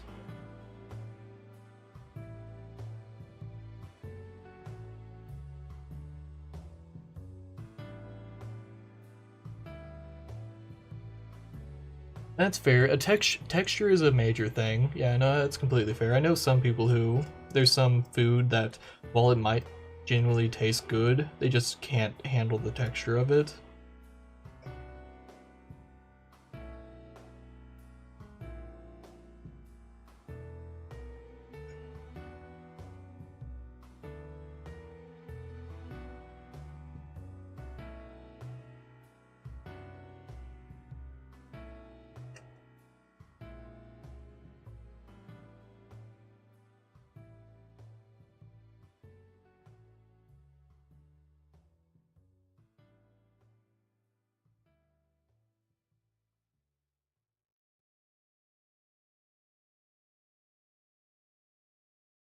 It's very easy to get lazy, but for me, I look at it as like, because of how I am as a person, I'm very introverted, and I also do just like the idea of like, you know, if I have my routine of something where, let's say I go on like vacation or something, and it's like, oh, I need to work out, but there's not a gym around, like, at least I can be like, oh, well, I can do these types of push-ups, or I can do these squats and sit-ups, and, you know, this and that, and yeah.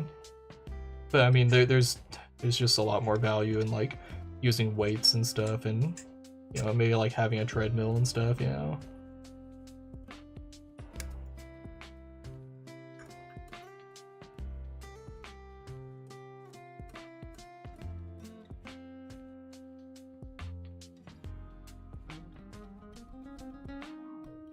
Wait, what?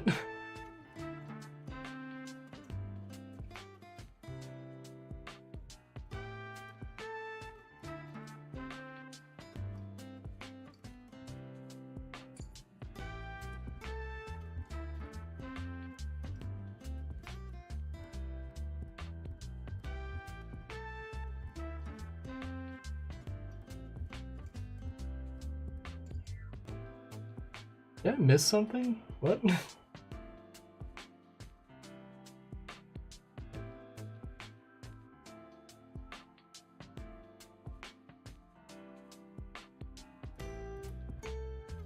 Oh, okay, yeah.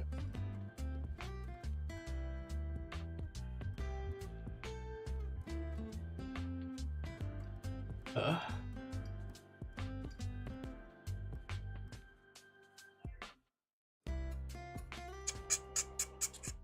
Alright, we are almost done with this.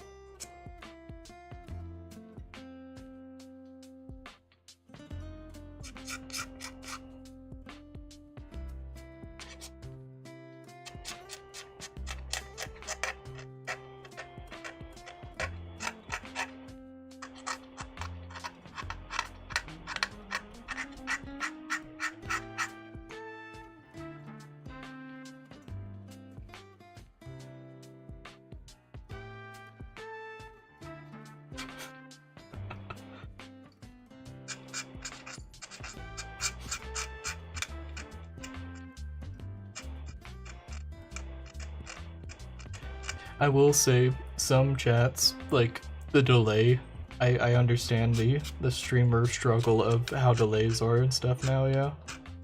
Like, I always knew that there was a delay and stuff, I just it didn't register to me like how bad it is of like, you know, when you spend so much time texting and talking, and then like having to like, you know, oh, there's a stream delay, and then two, there's a chat delay. So it's like, how's my internet handling this? Yeah.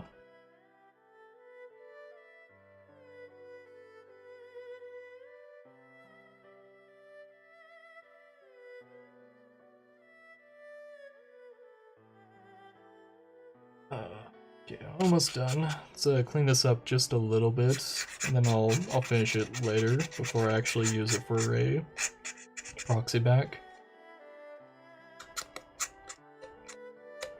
The key thing that I want for these is that I want to not clip onto any of the little pieces that are left here. I want to just be able to like mindlessly scrape my blade across without catching anything later, whenever I actually smooth these out.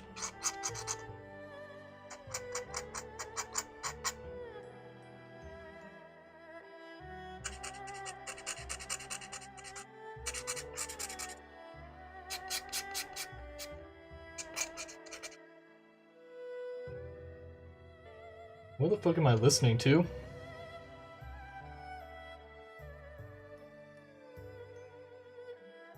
That's chill. I'll come back to that. I don't know if there might be some copyrights on that or some shit. I don't want to risk that.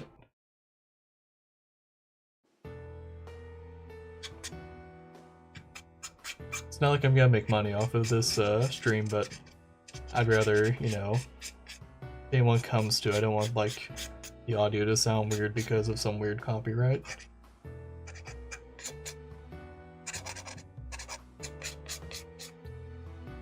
It wasn't my playlist. My playlist ended. That's the weird thing, was that maybe I just need to like add more songs to my playlist, that way it like properly loops. I think my playlist ends at some point, and when the last video plays, it just goes to the next video that's there. And yeah, I want to avoid any like possible strikes, like yeah. You gotta be careful what you upload. You don't want to like lose your channel, you know.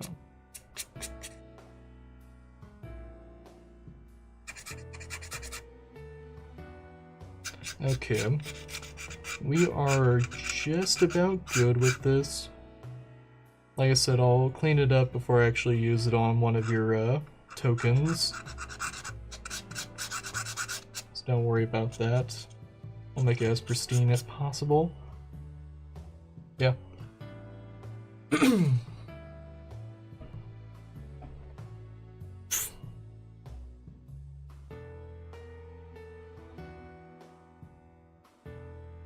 There you go.